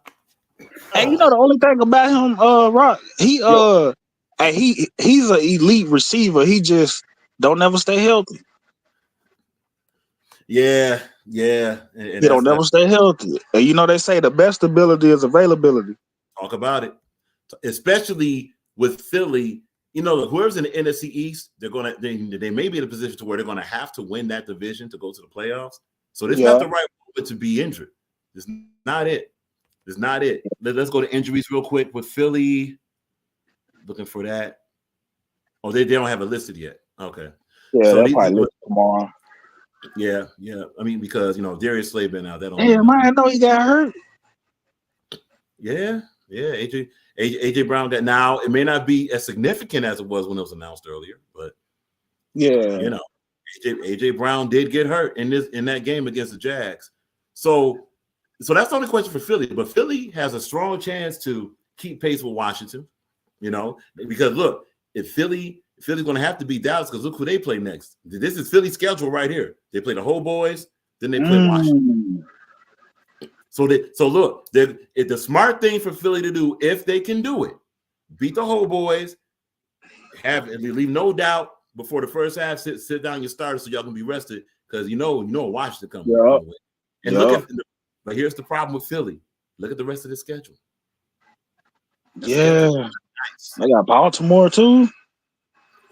And that nigga Henry he been chopping. They have 1, 2, 3, 4. Hold on a minute, please. Yeah, they should roll over the Panthers. They got 5 tough games out of the next 1, 2, 3, 4. 5. Yeah, Pittsburgh. Yeah, Pittsburgh is going to be a very tough game for Philly. And Pittsburgh, and look, neither team may come out that game healthy. So they got 2 games against the Commanders. The way they're playing, the Rams are. It's going to be tough for Philly how they play. Baltimore, we know about that. Carolina, whatever. The Giants of Philly know, because the Philly's just better than them, and they got the whole boys again. So out of their next 9 games, out of their next 9 games, 5 of them are no joke.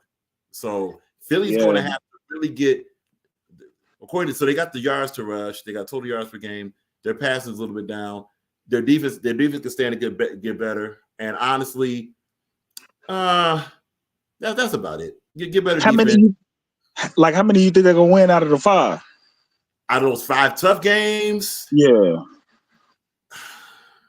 Because I'm gonna get them that Panthers game. They should win that. But it's not a tough game. They ain't no tough game. Yeah.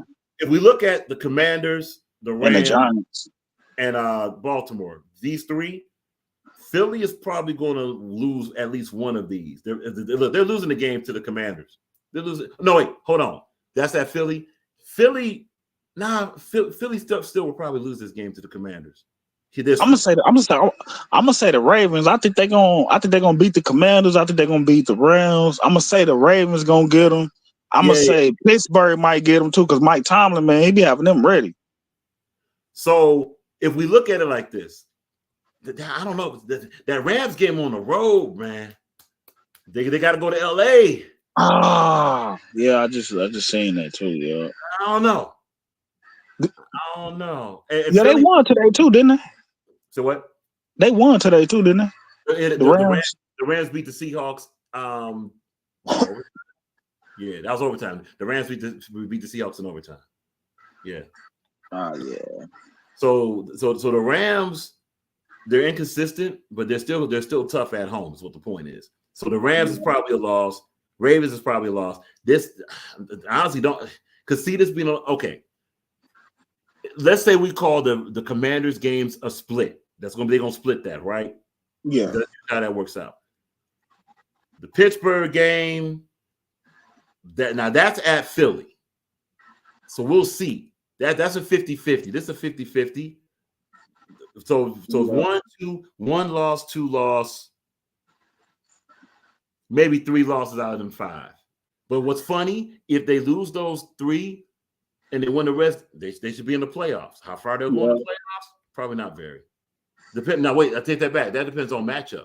Matchup. Yeah, because they're gonna be a wild card. Oh yeah. They ain't winning that division. No. All right, so that's that. Oh, as far as the Jags, Jags have a nice off season. Simple as that. You guys are done. And honestly, the Jags you're going to have to go ahead and try to get some parts around. First, you have to ask, is Trevor Lawrence it? You have to ask yourself that question: is Yeah. Trevor Lawrence? And What's it, if the he's second not, or third year? third or fourth, ain't it? Yeah, third Oh, or fourth. okay. Yeah, third or fourth, man. Yeah. Because normally it should take what 2 or 3 years for the quarterback, At least to show like some for you to signs. know. Yeah. Right. And Trevor Lawrence has had some moments, but not enough. Not enough. Yeah. What else we got? Let's go back to the schedule. He like a Temu version of Justin Herbert. He is. Yep. And it was funny. Justin Herbert could use some parts around him too. But we'll talk about that, because he athletic too. I'm not sure if Hoosier's in here. Hoosier, remember what we talked about with this game? That's what happened.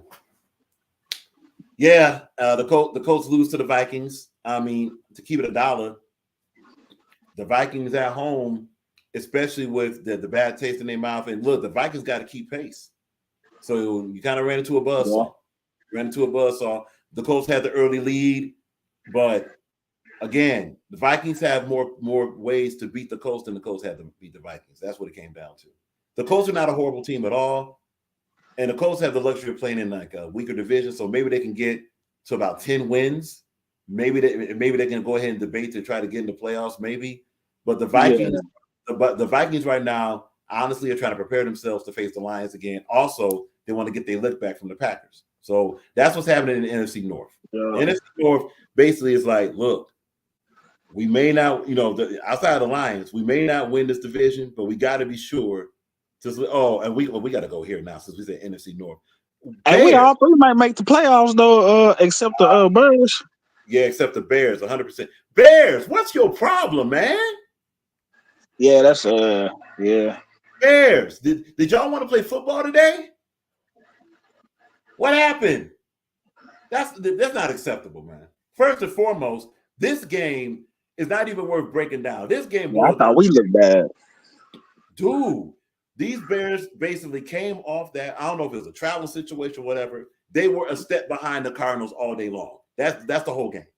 They were a step behind the Cardinals all day long on all three phases of the game. Okay, that's fine. We'll run some highlights to keep it fair. We'll run some highlights. By the way, this is fair use. Y'all know what we do. Blah blah blah. All right, cool. Run the video. Let's go. Thank you. All right.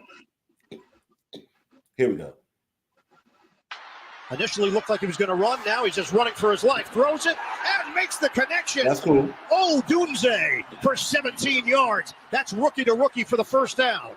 Let's stop here. Y'all hear this crowd noise? This is in Arizona, right? Mm-hmm. Listen to this crowd noise. Man. This crowd noise. 2nd and 10. Williams steps up. Initially looked like he was going to run. Now he's just running for his life. Throws it and makes the connection. That crowd noise sounds like it's piped in from a soundboard. Yeah, it do, don't it? Sound authentic at all. We're supposed to believe that this is a game, Bears at Arizona. We're supposed to believe that there's Bears fans yelling for the Bears to be so loud to be heard over Cardinals fans. No. Yeah. No. But anyway, let's keep it going. Connection. Oh, Dunze for 17 yards. That's rookie to rookie for the first down. And they're trying to push them out of field goal range. That's why they accepted the penalty. Now a 3rd and 13. Williams in trouble. Now take a look at this sack. We're going to break this down. 3rd and 13. Williams. Let's go back a little bit more. All right, cool. For the first down. And they're trying to push them out of field goal range. That's why they accepted the penalty. Now a 3rd and 13. Now right here. Why, Mr. Williams, are you just chilling there? No clock is going on. You don't see this defender go by you? Look at right here. Yeah, he should have been out the pocket. And they're trying to push them out of field goal range. That's why they accepted the penalty. Okay. Now you see this guy here, number 54. 54 is by you, right? You see this. This is all this action happening in front of you. You got all this to roll out. Should have been out the pocket, because the man over there, what the left tackle got the edge. Look, he already blocking him. 100%. And listen, what else is funny here? Let's go back. Pushed them out of field goal range. That's why they accepted the penalty. Now a third. Damn, out, take off. He should have took off. He should have took off. You have a run here. Now, no doubt, this guy's going to trail you, right? But I mean, look, we're talking about. I think he's faster. Quarterback, you got all this over here to roll out. Yep. You got all this here to roll out. Avoid this. No, there's no clock going off in your head, man. And look at these defenders. See, this becomes like intellectual energy. Like and of course we know the result of it. Here's the result. 13. Williams in trouble, and he is dumped at midfield. Hey, this ain't college. Hey, this ain't college no more, my boy. Yeah. These defenders is way faster. They way faster. Oh, we got Peasy. We got Peasy in the building. Peasy, what's up? What's up? Salute, Peasy. Salute, please. Salute.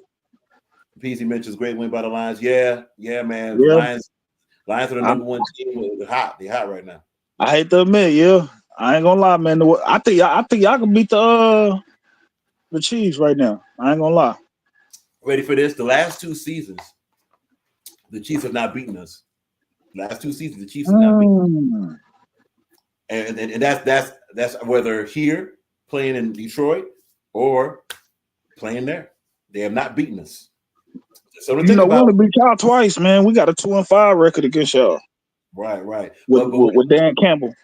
100% correct. But when it comes to playing the Packers at Lambeau, y'all haven't beaten us at Lambeau in the last 3 seasons. Mm-hmm. Yeah. This will go. Of course, we don't see. No doubt. I mean, that Ford feel different now. We'll check that. But watch. Let's go a little bit further in these highlights because there's going to be one nasty play coming. L.J. Collier along with Xavier Thomas get home. Yo, wait a minute, dog. Hey, he did a Kamehameha with Xavier Thomas. Get home. This is a third down. He did a Kamehameha. It was really nasty because he's in the red, he's in an all red suit doing that. All right, let's move on. 6. DeMercado is in. Stepping up. Murray ran into his own man. What type of Three Stooges stuff was that from college? Let's move. And that slowed him down, and he is thrown down by Byard. There we go. 1st and 10 from the 41 here for Arizona. Tyreek Stevenson is in there for Chicago. It's a handoff. Connor. Look at 45. Let's go back to 45. And we're just showing you reasons why Chicago. What we're showing is examples of Chicago's lack of energy in this game. That's why we're doing this. Mm-hmm. Look at this. For Chicago, it's a handoff. Dog. 45. You want to talk about it, man? 45. What is this? For Arizona, Tyreek Stevenson is in there for Chicago. Now, cool. 49. That's 49. Now, granted, you got a guy blocking you, right? But you gave up on the play. 49. You gave up. You stopped moving. Look. It's a handoff. He stopped. He stopped. 49 stopped. Takes that hole and turns it into a first down. Yeah. Strong run. That should have never happened. Run 15 yards. Extra Like offensive lineman Heck. 1st and goal. They get the tight end. Did he stiff arm him all the way to the end zone, man? Did he just stiff arm him all the way to the end zone? In the words of OG Capri, Nasty work, man. Nasty work. Look, he at the 5-yard line? Yes, that is this right here is the 5-yard line right here. Look, come on, man. Stiffed on him from the 5-yard line. Man. Yeah, I'll tell you why they lost. All right, then, man. We ain't gonna do too much more of this, man. This Chicago, man. Look, Chicago, you gotta decide if you want to be in this race or not. Your last 2, possibly 3 games, man. And look, you know what it is? Not last 2. That win by the Commanders on the last second play, man. Y'all gonna have to snap out of it, dog. Y'all gonna have to snap out of it. Yeah, because that was hard crunching.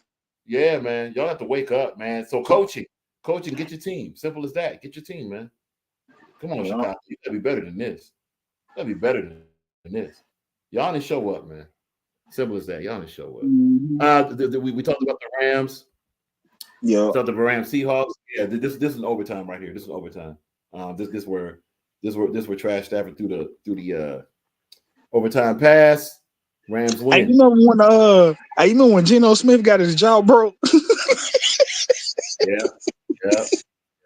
I think over $100 or something like that. It was like over $100.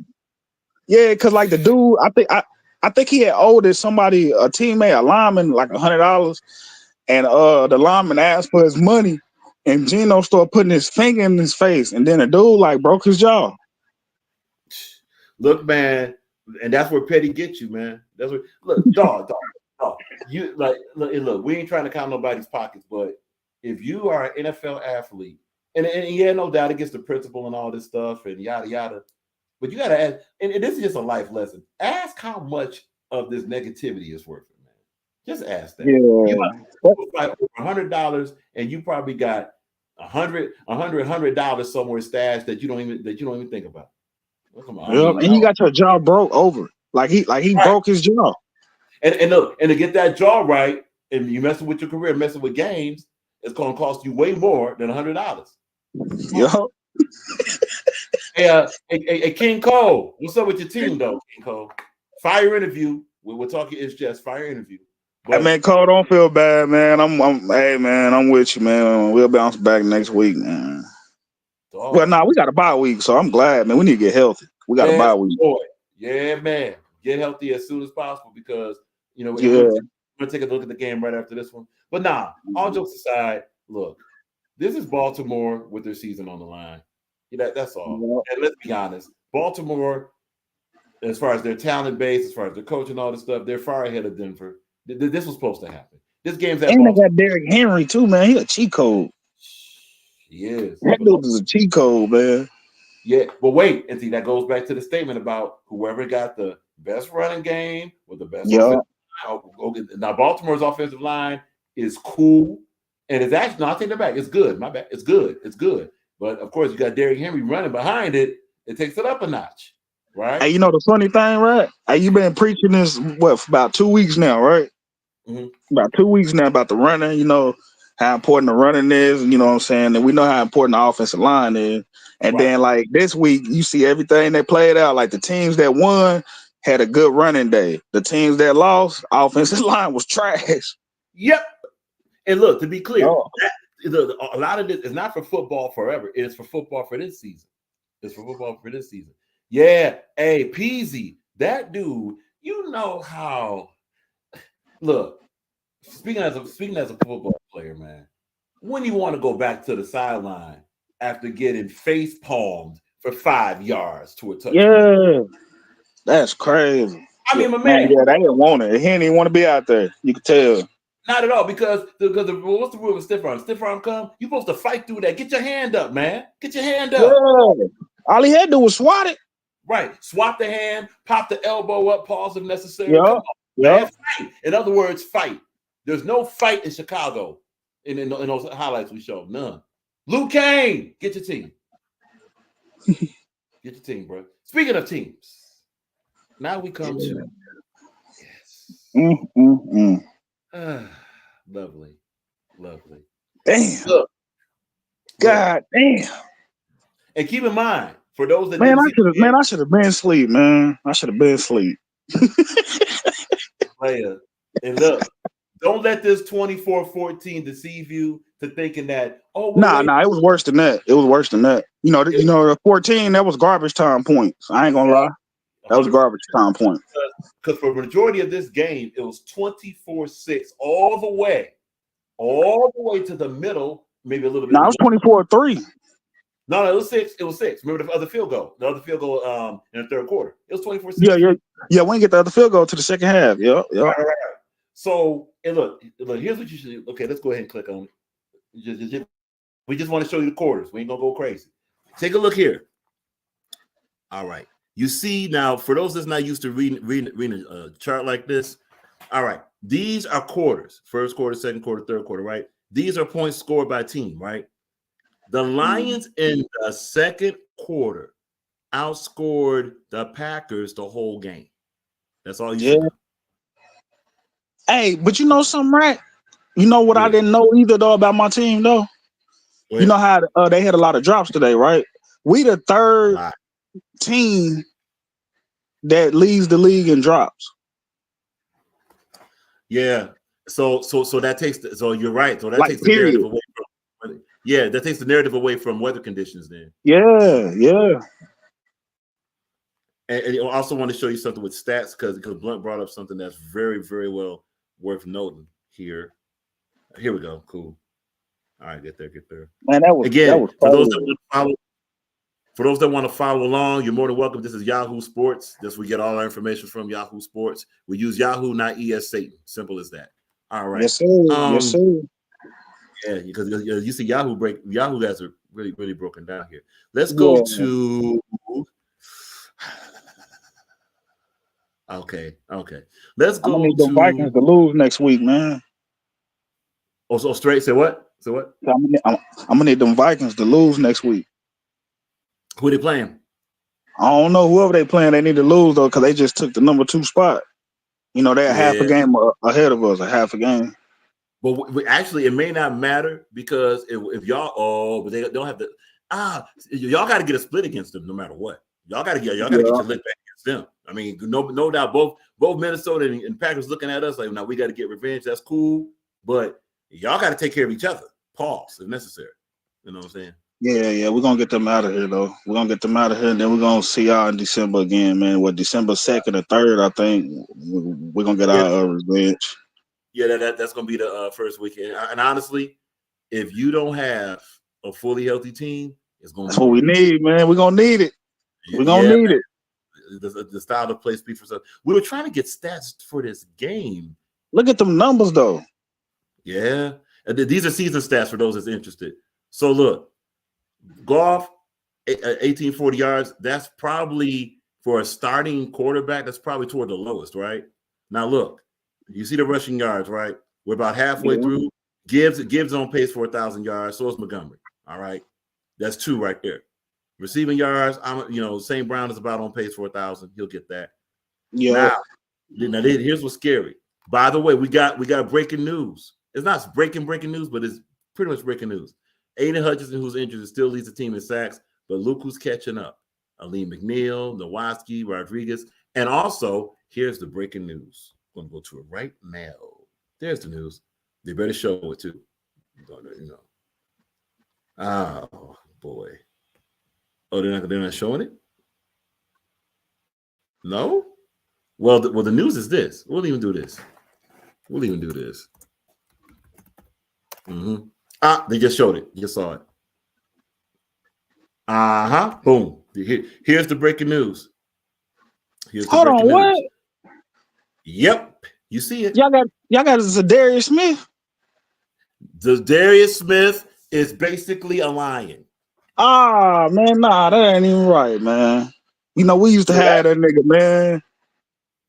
Nah, man. We've been okay, so this is an article. Breaking news. As you know, we drive this is from Clutch Points. Okay, you see the reference, right? Clutch Points. They do all sorts of sports, as you see. All right.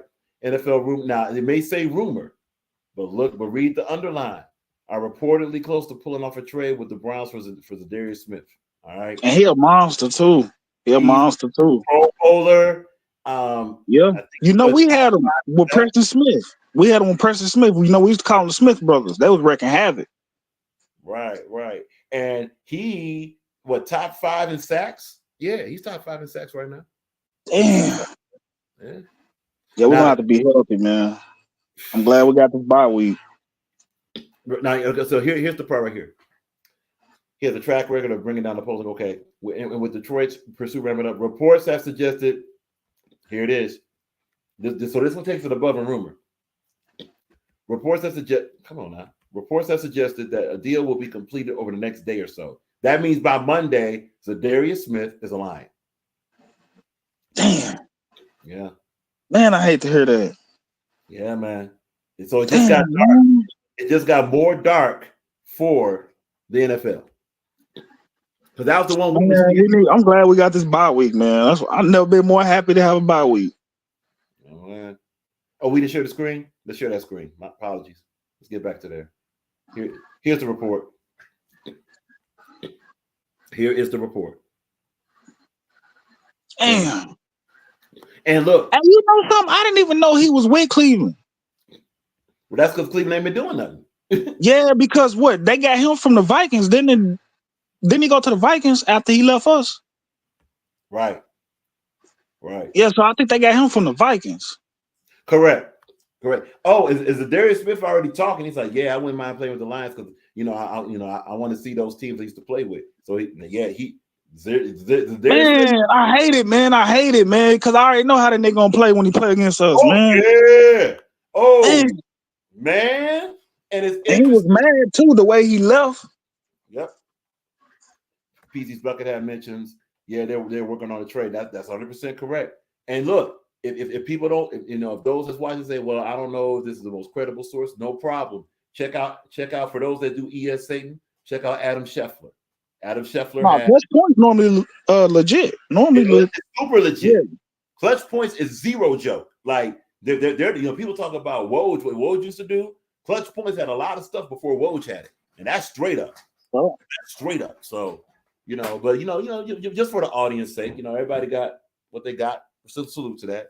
And 100%. Actually, no, Peasy. The way it would work, if they get Zadarius Smith, they're gonna basically get him on a tender for the rest of the season, then renegotiate the contract to where they might be able, because the Lions got cap room. If Zadarius Smith does what he does, and the Lions want to keep him, they could have both. They could have both Hutch and Zadarius Smith next season. Yeah, they got the cap room. And look, y'all saw how the interior of the Lions move. That's the best interior defense in the league. So you got the inside number one. You add this brother, and again, now Zadarius Smith got to perform, and he's been performing with the Browns.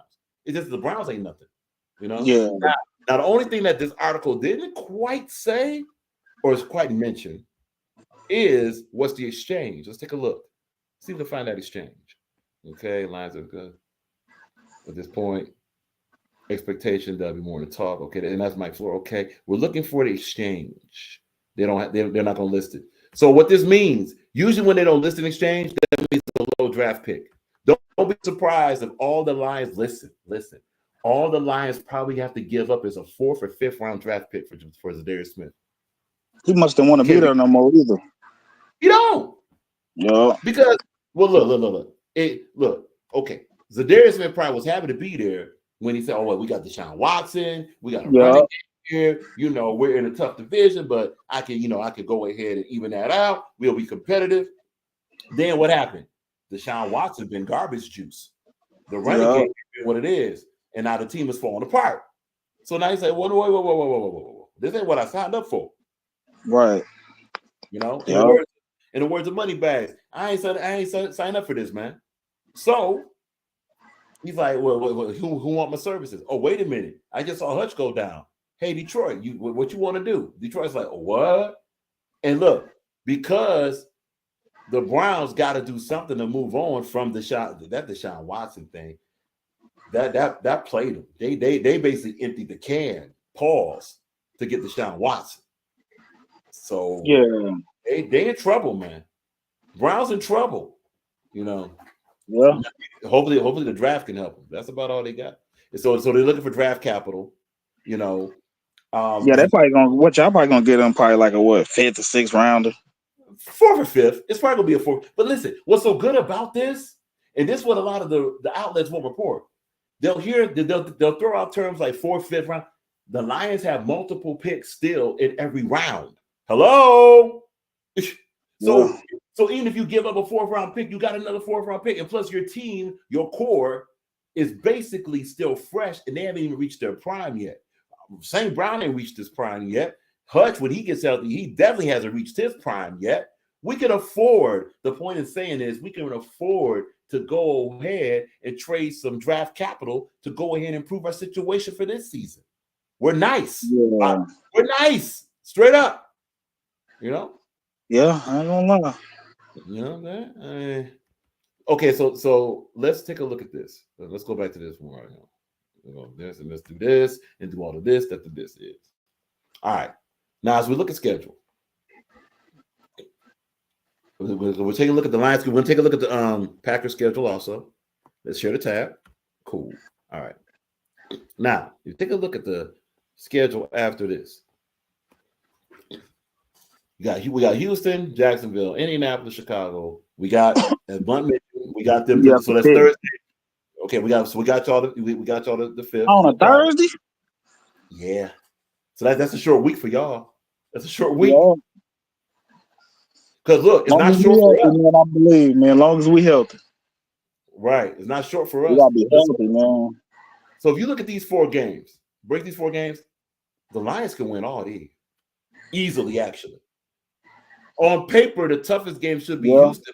We already broke down Houston is injured and all this stuff, and they got a lot of problems. What these next 3 teams talking about? What these next 3 teams talking about? With us. Nothing. So that my bad. Let's go back. Let's go back. We got it. Let's go back. Cool. So right now we're 7. We could be 11-1 here. Obviously, we're gonna have to buckle up again. You know, get ready for that. This might be the only game. But see, this game's at home. But this might be the only game that we might have to sweat a little bit. This right here, you know, because honestly, and of course, we can hear now. What you ain't gonna say the 49ers got y'all out of here last season? Have y'all seen the 49ers play? That's not the same 49ers team though. Bingo. They're not playing the same. Exactly. And they got some critical injuries too. And that offensive line ain't all that. It's cool. And Purdy been looking kind of below average. I ain't gonna hold you. Fam, Purdy is exposed. This how you beat Purdy. What you do? They got tape on them now. And okay. When we were talking about Jordan Love, we said, okay, Jordan Love has moments. And nobody, to be clear, rivals or whatever, no one's calling Jordan Love a scrub. We're not. Nah, he ain't no scrub. Not at all. Okay. He ain't no. He's still learning. Right. But see, that's the thing. Someone can have a great beginning season, but it's different when the league get that scout team on it. It's different when the league gets sophomore year, and study your tendencies. Now let's see what you got. Look at not CJ Stroud. Look and at, you know that normally happens a lot too with a lot of great quarterbacks. If you look back on it, like they first year they'll do real good. Then they second year they had like that what they call a sophomore slump. That's a sophomore slump. 100% correct. 100% correct. So this here, now we're gonna look at the Packers. Let's look at the Packers. So our schedule is very favorable. Is what the point. We got 2 tough games. We're gonna say we got 1.5 tough-ish games. Buffalo will be tough. And the 49ers is an ish type of game, just because it's on the road. It's on the road, you know.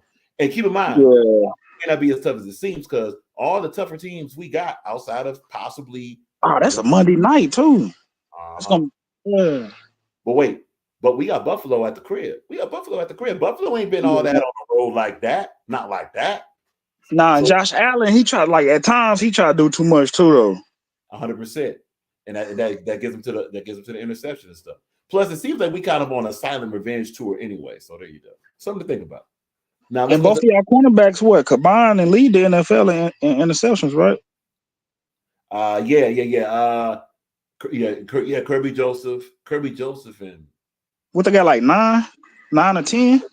Kirby Joseph got 6. Someone else got 2, and somebody else got 1.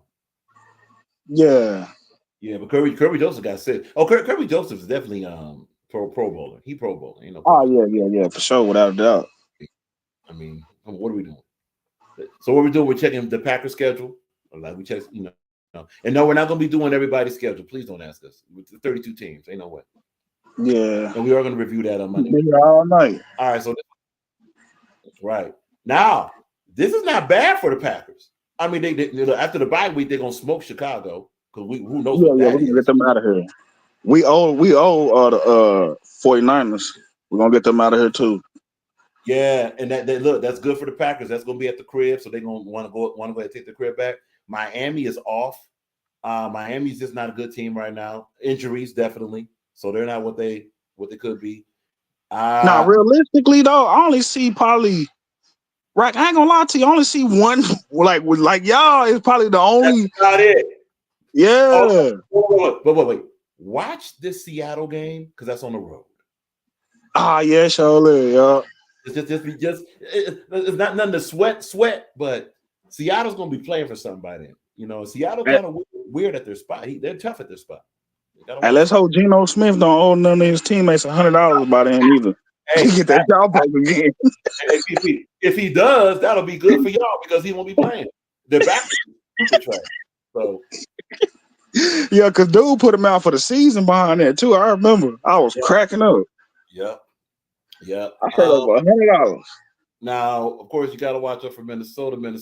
That's at the crib. That's a divisional game. You got to, Yeah, that's at the crib. Yeah.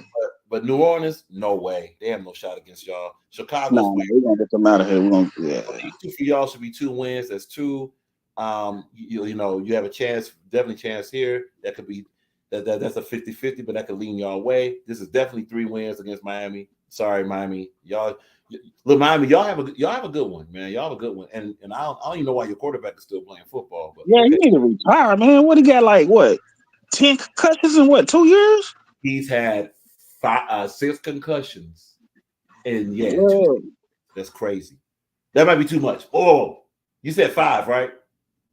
No, I was being sarcastic. Said 10. No, he said 10. I think he may have 4 or 5 though. Yeah, man. The way he going, man, he'll be lucky if he remember his own name by the time he in his 40s, 50s. I mean, like honestly, it's cool. Like an individual, and we're gonna be reviewing the Tampa Bay Chiefs game in a minute, but it's cool to like say, well, nah, that's his calling. He wants to, give it all he got. Man, he already gave it all he got. Why are you still here? Well, okay, it's your life. Careful. Anyway, let's go to this. He said it though, man. Hey, you was right, man. Y'all 7-1. Y'all 7-1. 7-1. Yes, 7-1. And honestly, we're probably going to be possibly 11-1 up until we face the Bills, and then we'll see what happens. We'll see what happens. We're checking the Vikings schedule just for one reason. We're not going to go crazy with it. Vikings. Oh, that's a cake. That's a cake schedule. Except for us. That's a cake schedule.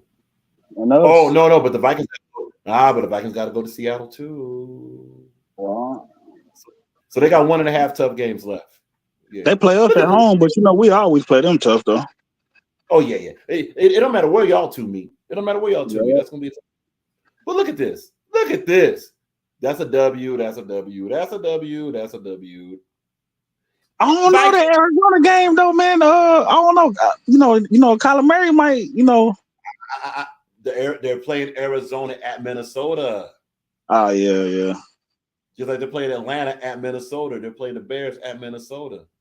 Actually, it don't matter where they play the Bears. Bears, y'all just bad right now. Y'all got to wake up. Who the Falcons quarterback again? Yeah. Kirk Cousins. Oh, yeah. And Kirk Cousins is coming. Yeah. Kirk Cousins is coming back to Minnesota to get smoked. Wow. And look. Don't be surprised if Atlanta has delusion of grandeur. Well, wait a minute. We might be one of the best teams here. This game right here is going to be a wake-up game. If Minnesota is going to do anything as far as solidifying their playoff, they're going to smoke Atlanta. But the rest of these, come on, dog. These 4 games here, actually these 5. Well, we'll say these 4 games. Now this Seattle game's a trap. They got they won today against the Colts. They won today, but when I was watching a little bit of it, the Colts was playing them tough though. Like I seen their quarterback threw a pick, and I think they had a fumble or something else. So the Colts was actually playing them tough. Sam Darnold might be exposed also. We exposed Sam Darnold. We exposed Sam Darnold pretty succinctly. So a lot of people, just saying, something to think about. Hey, PZ Bucket has said he could see Atlanta beating Minnesota. Oh, straight. Even with the game being at Minnesota, Atlanta beating Minnesota at Minnesota, PZ. You sure? I don't know, PZ. I don't know. And not quite seeing it. Not quite seeing it. Not that one. Is that running game good? Yeah, it's decent. It's decent. Okay. Their running back is very good. their total running game as far as considering the offensive line, how they block and all that. It's cool. But you know Hey, what? you know who I didn't really pay attention to? That y'all got Gibbs. Man, he different too, man. He one of them compact backs, but he shifty and he power. Here is Gibbs. First down and more. Gibbs in for the touchdown. I mean, Preston Smith. You see these two unblocked defenders here, Green Bay. Gibbs sees it. Here is Gibbs. First down and more. Gibbs in for the touchdown. And see, you gotta. There's this narrative. There's this narrative that Gibbs is like, well, he's the out. They keep trying to say that Montgomery's Mr. Inside and Gibbs Mr. Outside. Nah, Gibbs was running inside today. Yeah, he was running inside today. He got a lot of his yards from the inside. I ain't gonna lie. I'm like, damn, he little, but he's strong though. Like he's a strong running back. So look, if you take a look at this play here, we're gonna try to do it a little bit slower here, right? Here is Gibbs. First. Look at let's go back to the blocking. Let's go back to the blocking. Yeah, that blocking, man. Hey, you see how dude did Preston Smith? That's what got the hole open right there. No, you good, you good. And see, all of this wall, salute to Panay Sewell right here. Panay Sewell, honestly, by himself, has taken out, look, 1, 2, 3 defenders. Yeah, that's nasty work, man. I mean, what else is there to say? Because it's going to look like this. Here is Gibbs. First down and more. Gibbs in for the touchdown. And it's like they were just standing there. He's so fast, too. It's like they were just standing there. Yeah, but they wasn't. Yeah, man. That's a combination of power and speed. I ain't gonna lie. Like I didn't really pay attention to him during the season. You know, I just kind of knew about Montgomery. But when I seen him, I'm like, damn, they got a nice 1-2 punch. And see, and that's the thing. Like in a lot of ways, this offense is kind of redefining how to judge. Running. You know what I'm saying? Whereas most teams are like, well, we got our running back, this is our key running back, and we just got someone that's like a third down back, whatever. We got backs. We got the type of backs that at any moment they can be used. Like we threw passes to Montgomery before. You know what I'm saying? Yeah. Like you know, it's all about which way you want this L, which way you want that pain. That's at least where we at right now. You know, again. Hey, right. I ain't gonna lie. You know, like the type of fan I am. You know, I'm a diehard Packers fan, right? But say we don't make it, and say any team out of our division make it to the Super Bowl, I always go for the NFC. Yeah, you mentioned that. The only way, I ain't gonna lie, it's so tough to go for the Packers to win because y'all just such a crazy rival for us, right? So it's tough to do that. But if it was like, I can't do it. I ain't gonna lie, that's how I am too, though, Rag. Like, hey, the whole season, I be going against everybody. I mean, I be going against y'all, against everybody. Well, you know what I'm saying? But if y'all make it to the Super Bowl, y'all represent our conference too. That's how our division. That's how I look at it in the conference. You know, the best way to look at it then is like, okay, that could be our consolation. Kind of like this. Yeah.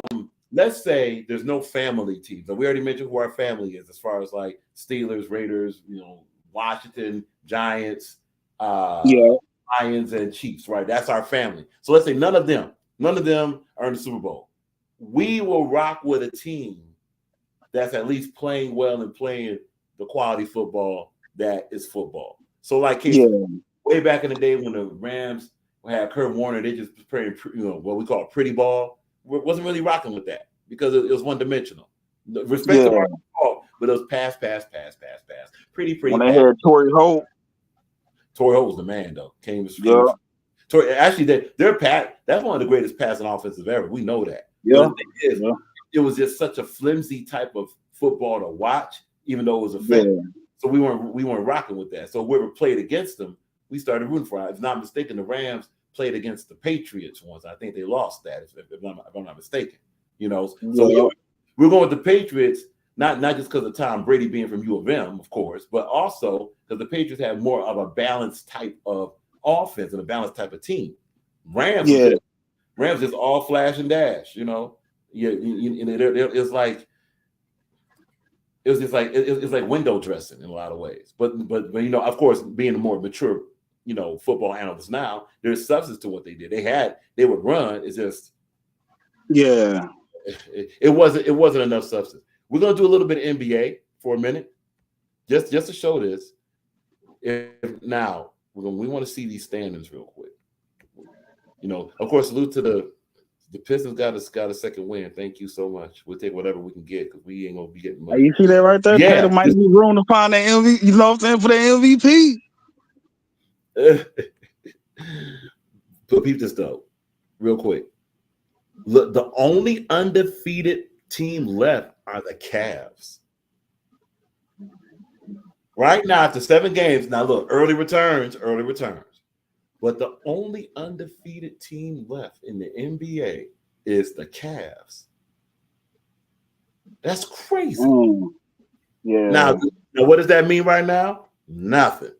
Okay, but it's just worth noting that you just got to say this again. Damn, they 7-0. The Cavs are 7-0. If you go to the West, let's go to the West. Oh, my bad. Oklahoma City 6-0. So Oklahoma City, okay, then yes, sir. There it is, right there. All right. You So know what I'm Oklahoma saying? City is the only team in the West. Oklahoma City is the only team in the West undefeated. And look, salute to the Pacific. Look at the Pacific. Got some competition in the early going.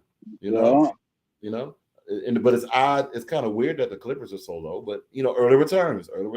Just something to look at. Kawhi Leonard need to retire. He need to hang it up. Remember where there was all that talk about is Kawhi Leonard better than Scottie Pippen and all that stuff? No, OKC did not lose. OKC did not lose. They did not lose.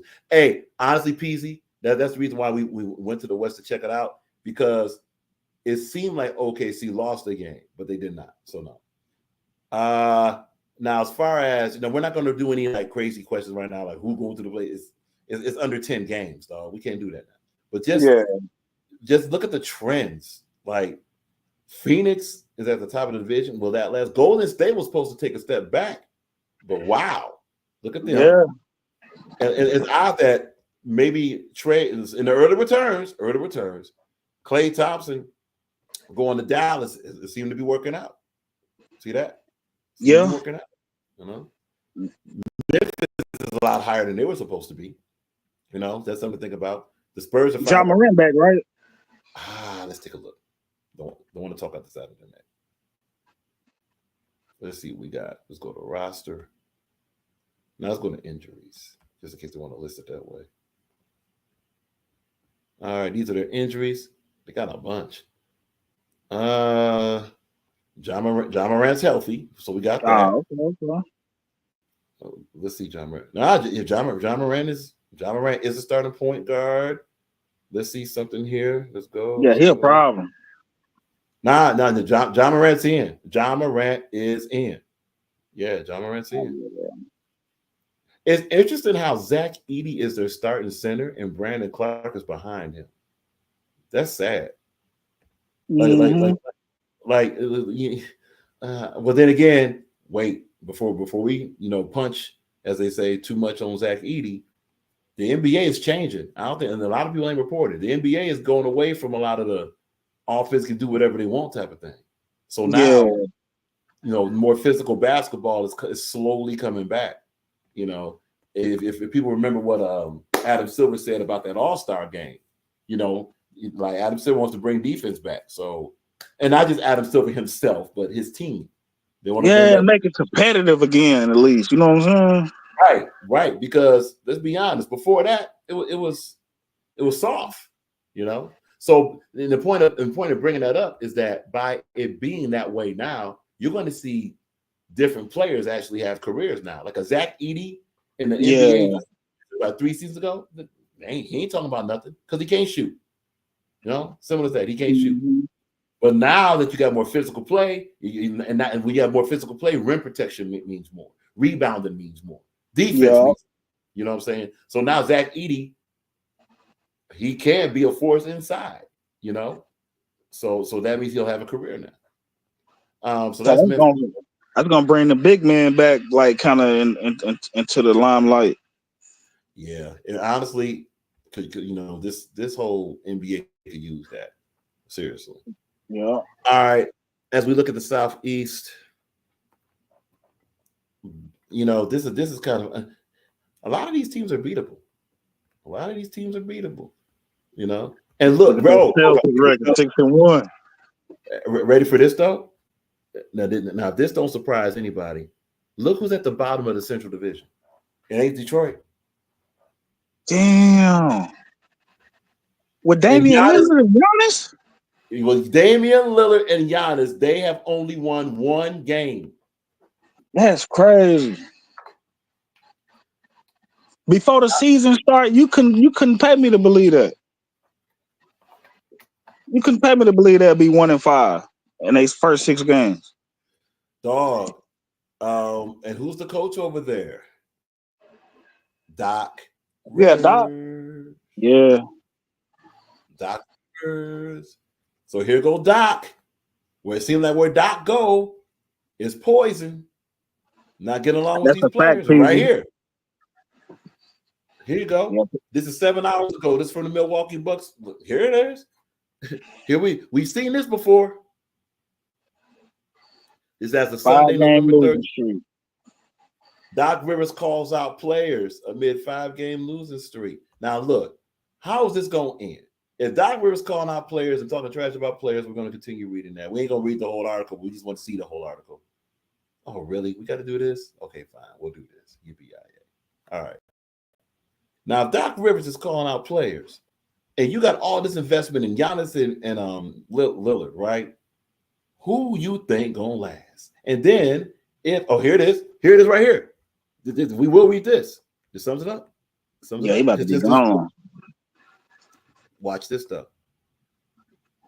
The Bucks defense hasn't been good, and their offensive attack has been fairly inconsistent. They have both Giannis and Damian healthy and on the court, so something else is going on. Mm-hmm. Okay, so here's another part we'll read. This is Doc's opinion, right? Doc Rivers, I think their mindsets are great. You saw it came out. That's not the issue. We don't sustain the game. We haven't been able to sustain. They sound like the Pistons. How the heck you got 2 Hall of Famers, future Hall of Famers, and you don't sustain the game? Yeah, Doc got to go, man. And wait, Blunt, you just said it. Because if the game is not sustained in the NBA, that's going to be looked at more of coaches than players, sir. You're indicting yourself. Why are players sustaining? Boom. Look at him. He just looks stupid. Look at PC's bucket hat. They got to get rid of Doc Rivers. Yo, that's a fact. And then PC's bucket hat salute. He stayed throwing his play. He did it at. Thank you. He did it at his last three stops. Yeah, he did it at his last 3 stops. I bet you the Bucks won't Coach Bud back now. Mm-hmm. I bet you want Charles Lee back now. Let's keep it $1. You chose Doc Rivers over Charles Lee?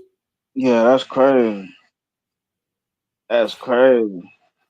So look, Paul George didn't even want to play for him, really. Wherever Doc goes, there is a crash out between him and his players. And this is still a players' league, even though we just said the whole thing about bringing defense back, yada yada. It's still a players' league. Doc, this is not smart. You talk about you don't sustain. We don't sustain the game. The we includes you more than it includes them. Yeah. Now, of course, how does this usually go? What's usually going to happen is Doc is going to go ahead and get rid of some assistant coaches and maybe trade some role players, or maybe cut some role players, right, to save his job. Mm-hmm.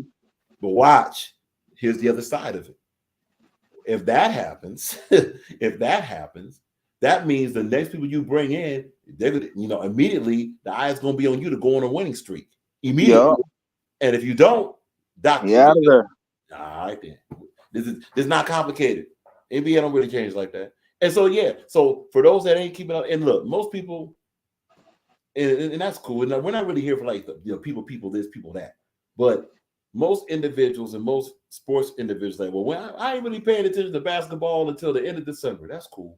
But these are just some things to peep out. This is kind of the setup of the early returns of how things might go for the season. That's all. You know, we're not going to really break down games for the NBA right now unless something sticks out. By the way, the Pistons do play the Lakers tomorrow. I have no idea, honestly, how that's going to go. Don't know. Take that back. Here's a possibility. If the Lakers play, see, the Lakers still got defensive issues. It's going to be a high scoring first half. That you can guarantee it's going to be a high scoring first half. Ain't no question about that. They're gonna put Bronny in. He's gonna put a 40 on y'all. Yeah, not even on NBA 2K is that gonna happen. You know that. Hey, PZ Buckethead said if he didn't win and get that championship with Boston, he'll be jobless. 100%. Hey, yo, I agree with that too. After Orlando, he was on his way to being out the league. Remember that he was in the booth. He was in the booth. Yep. All right. So, and then after Boston, he was in the booth as analyst again. I mean, look, Doc, if you don't get it together, fam, you're gonna be in Stan Van Gundy country. Okay. I'm saying, it ain't looking good. You got Doc. You got two. Man, look, how about this? Why don't y'all go ahead and give the Pistons Damian Lillard and Giannis with this team? Okay, and then let's see what JB do with it.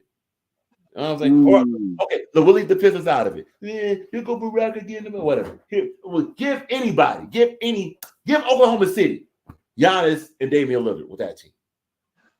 Let's see how that goes. And it's strange. These are two players, Giannis and Damian Lillard, that do sustain what they do through a whole game. The question is going to be, Doc, how come all of a sudden they show sustained it with Coach Bud? Excuse me. Giannis sure sustained it with Coach Bud. Damian Lillard even sustained it with Coach. Even with Chauncey Billups, but before Chauncey Billups, wasn't Terry Stotts over there? Wasn't Terry Stotts over there with Portland coaching Damian for a minute? Yeah, he was. Okay. Coach Stotts was. Everywhere Damian Lillard, now with Damian Lillard only been two places. He sure sustained his performance. How come all of a sudden he ain't sustained a performance now? Because remember, because he always balled out in Portland. And look, you're talking about wait. Let's go to the fourth quarter. Damian Lillard, for most of his career, is one of the most clutch fourth quarter players. All of a sudden, Dame time. Come on now. They call it Dame time. Right. You know, we saw the finger on the wrist, Dame. You know. Yeah. Hey, Damian Lillard. Hold on, Damian Lillard. You rap, right? We do battle rap over here. Damian Lillard. Hey, he decent too. He nice. And that gonna lead right to this. Damian Lillard. Would you battle rap over here? That'd be fire though. That'd be fire.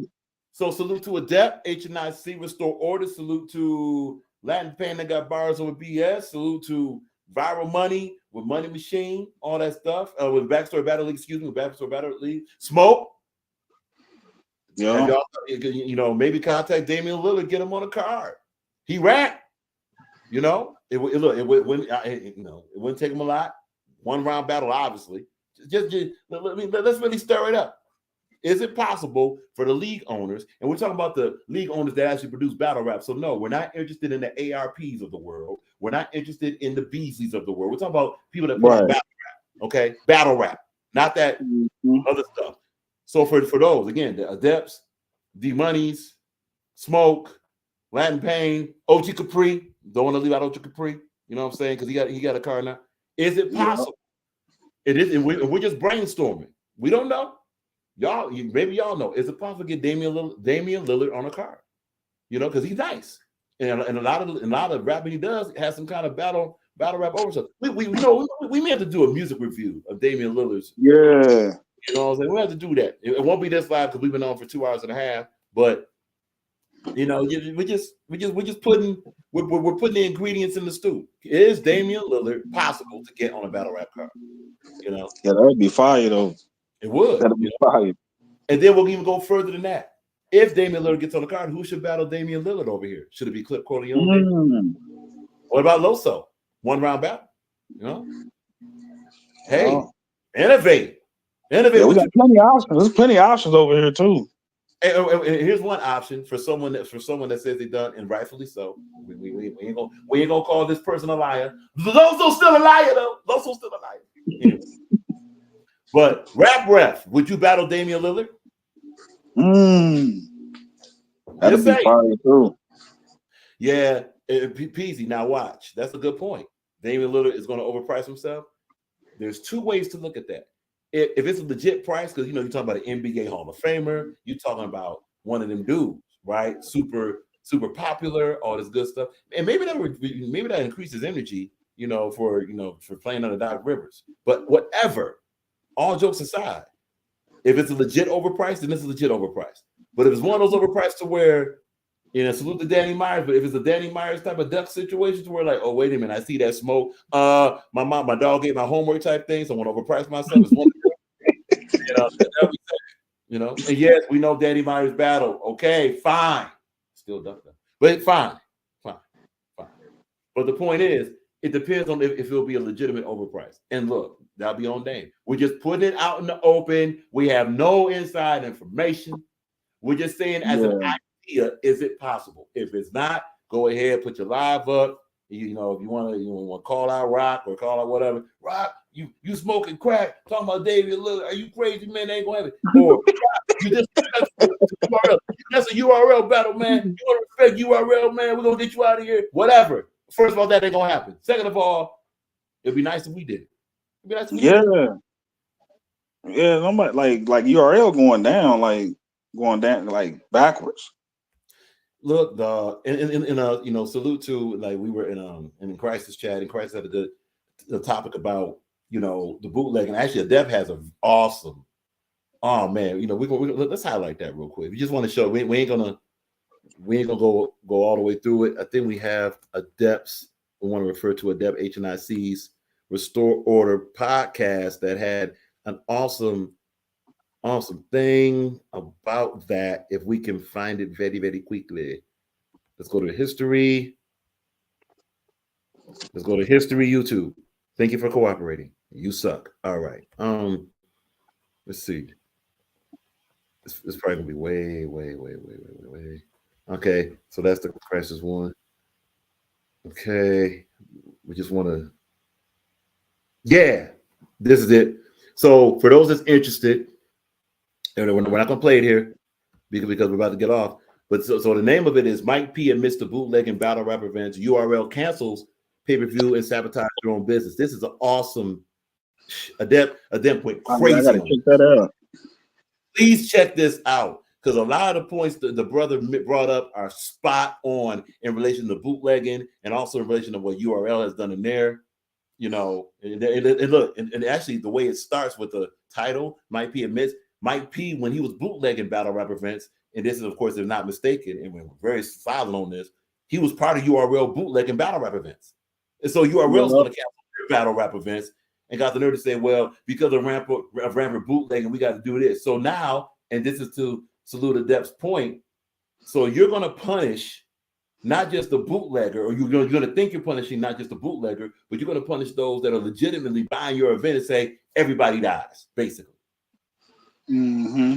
And that goes to the title part where it says sabotage your own business. It's a check it out. Look, it's 18 minutes, 20 seconds. It's an awesome thing. Be sure to subscribe to Adept HNIC and Restore the podcast. This is fire. So yeah, be sure to check this out. And the reason why we bring it up is because of the point of when Blunt was just mentioned that URL was going out of business. Listen, a couple months ago,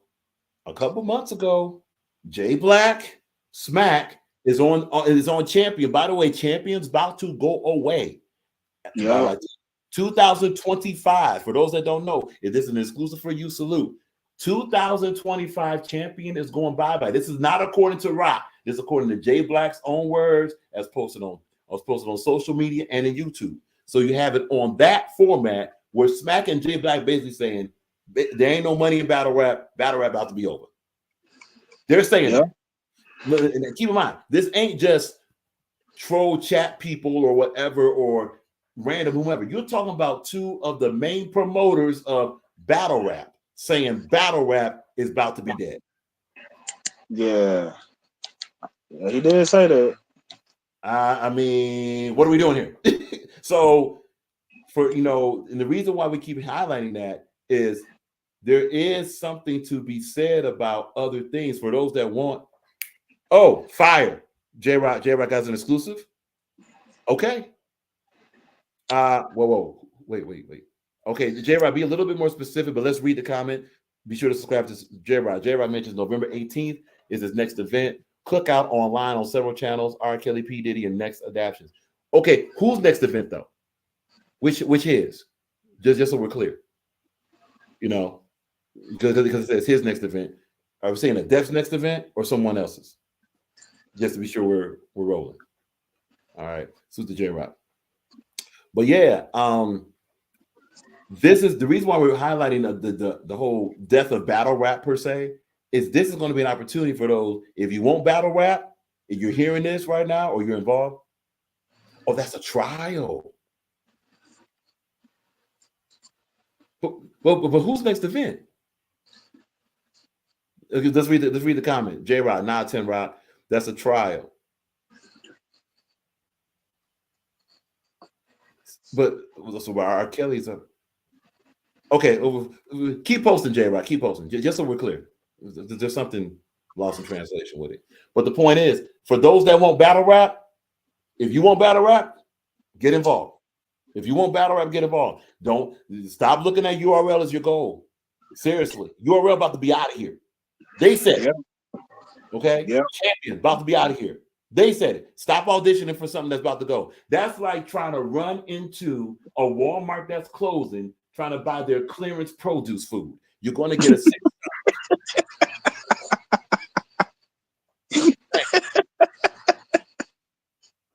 Okay. That's a good analogy. I ain't gonna lie. Just saying, for those of us that live in certain areas that we know certain areas be Aryan. All right.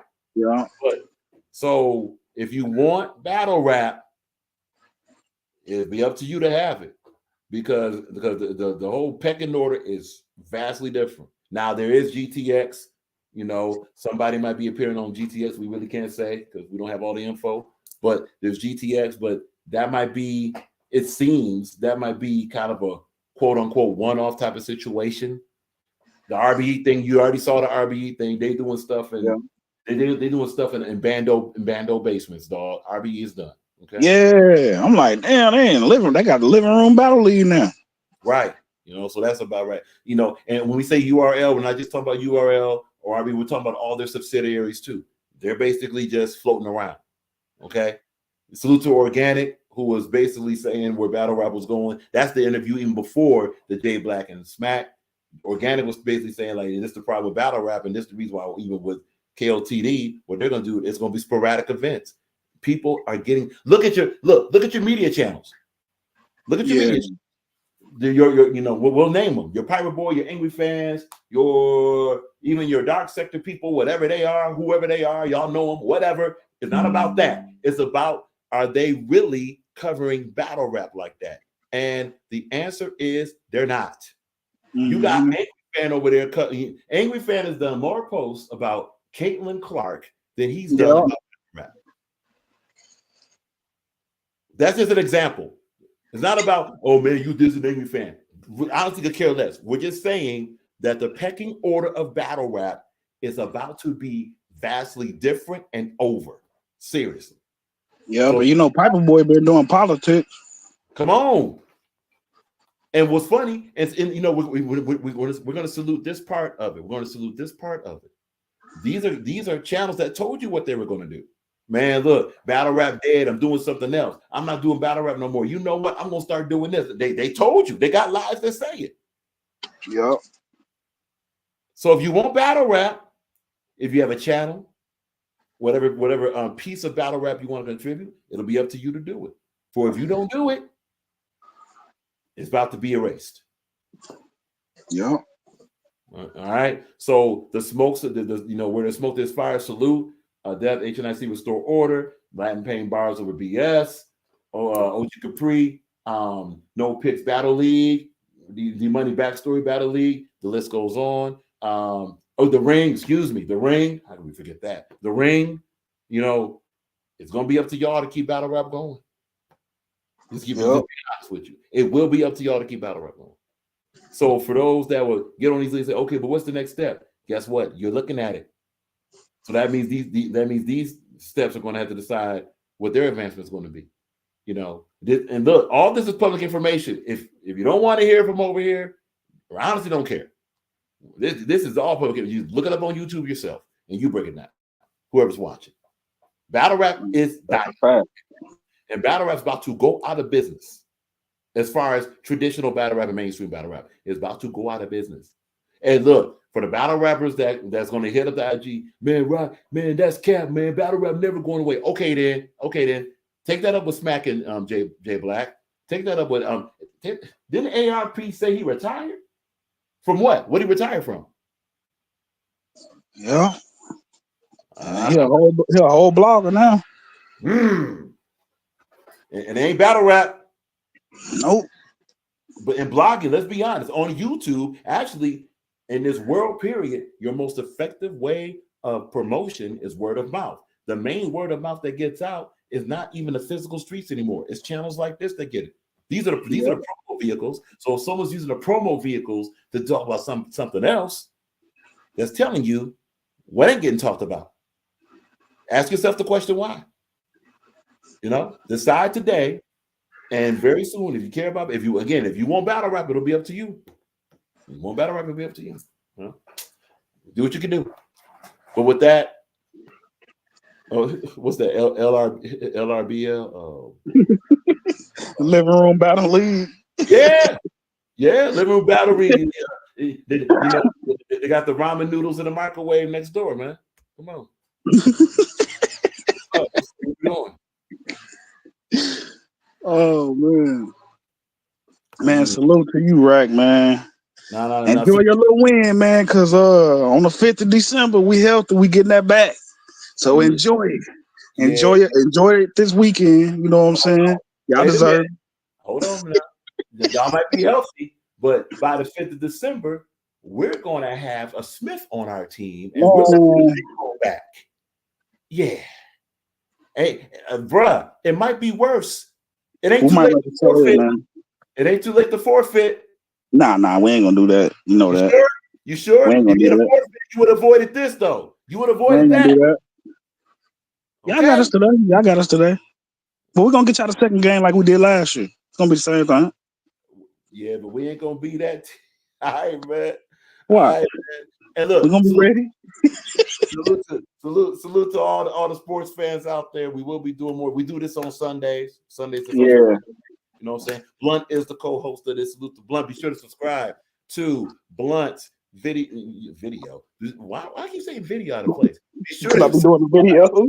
Right. It's something about video going on in the brain. Be sure to subscribe to Blunt's YouTube channel. Let's see if we can get that. Yes, sir. You know what I'm saying? No, okay. Let's answer this before we leave. Is Hutch just out for the season? So he's supposed to be. However, there is a diagnosis or prognosis that says Hutch could be coming back around the playoffs. Yeah. But and we're talking about like past, like around the second round of the playoffs. We ain't talking about the wild card part. We're talking about there. So Hutch. Yeah, because I think what's the name? That happened with Kittle too, didn't it? 1 year he came back like in the second round of the playoffs or something like that for the 49ers. Wasn't that Debo? Yeah. That was Debo. You're right. That came back. Yeah, he came back. Actually, of course, he came back just at the moment to play us. You know what I'm saying? So yeah. And the rest is his. We almost got San Francisco that last season. So we owe San Francisco too. There's gonna be a lot of revenge games coming up in these next weeks. Yeah. It's that important. PC's Bucket has 100% right. Getting that number 1 seed is everything. You know. Yeah. Man, especially if you're a team. See, that's where it works in reverse. If you're a team that predicates off of a certain style of football, like running fundamentals and all that, you want the home field advantage. You want that home field advantage. Yeah. Because hopefully, man, hopefully something happens, man, when we sneak up and get the number 1 seed, man. The road go through Detroit. And look, I don't know if you heard about our freeways. Our freeways are rough. So I don't know how you gonna travel to the number one seed on these roads, bro. You know, Man, we're gonna find a way, man. We're gonna find a way. I still believe. Even after today. I still believe. I ain't delusional though. I ain't like them Cowboy fans, you know what I'm saying? I ain't delusional. Hey, fam, these whole boy fans seriously think that, well, we're gonna go on the street. Whole boy fans, listen closely. You're done for the season. Just so you have no shot. Yeah, it's over with. It's over. We'll see you next season. Your quarterback is not healthy. You can't stop the run. You can't run the ball. Your offensive line weird. Your defense is weird. And honestly, it seems like your receivers are kind of checking out with your offensive coordinator. Oh, by the way, your team don't like your coach. Your team don't like your coach. Man, he's horrible. They messed up when they got rid of Dan Quinn. I ain't gonna lie. Hey, Dan Quinn happy where he at, ain't he? Yeah, 7-2. 7-2. Leading the division. No doubt, no doubt. But look, everybody have an excellent night. Salute, Rack. Man, make sure y'all hit that like button and subscribe to the Rack Files for more dope content, sports data, and much, much more. Absolutely. Be sure to subscribe to Blunt. Be sure to subscribe to Blunt, Tatum. Awesome videos, awesome content, awesome music. You know what I'm saying? Be sure to subscribe to that. Salute to PZ's I can't talk. Salute to PZ's bucket hat. Salute to J Rock. Salute to Adept H&IC. Salute to a whole bunch of saluting we gotta do. Oh yeah, salute to Dankster. Want to get everybody? Yeah, Jess. Yeah, definitely salute to Talking Is Jess. Fire interviews from Rock, J Rock, and from Talking Is Jess, and of course salute to Blunt and Nando. Everybody, take it easy and as usual. Rock on. Rock on. Rock out. Where you at, Rock? Where you at, Rock? Where you at, Rock? 10 Rock.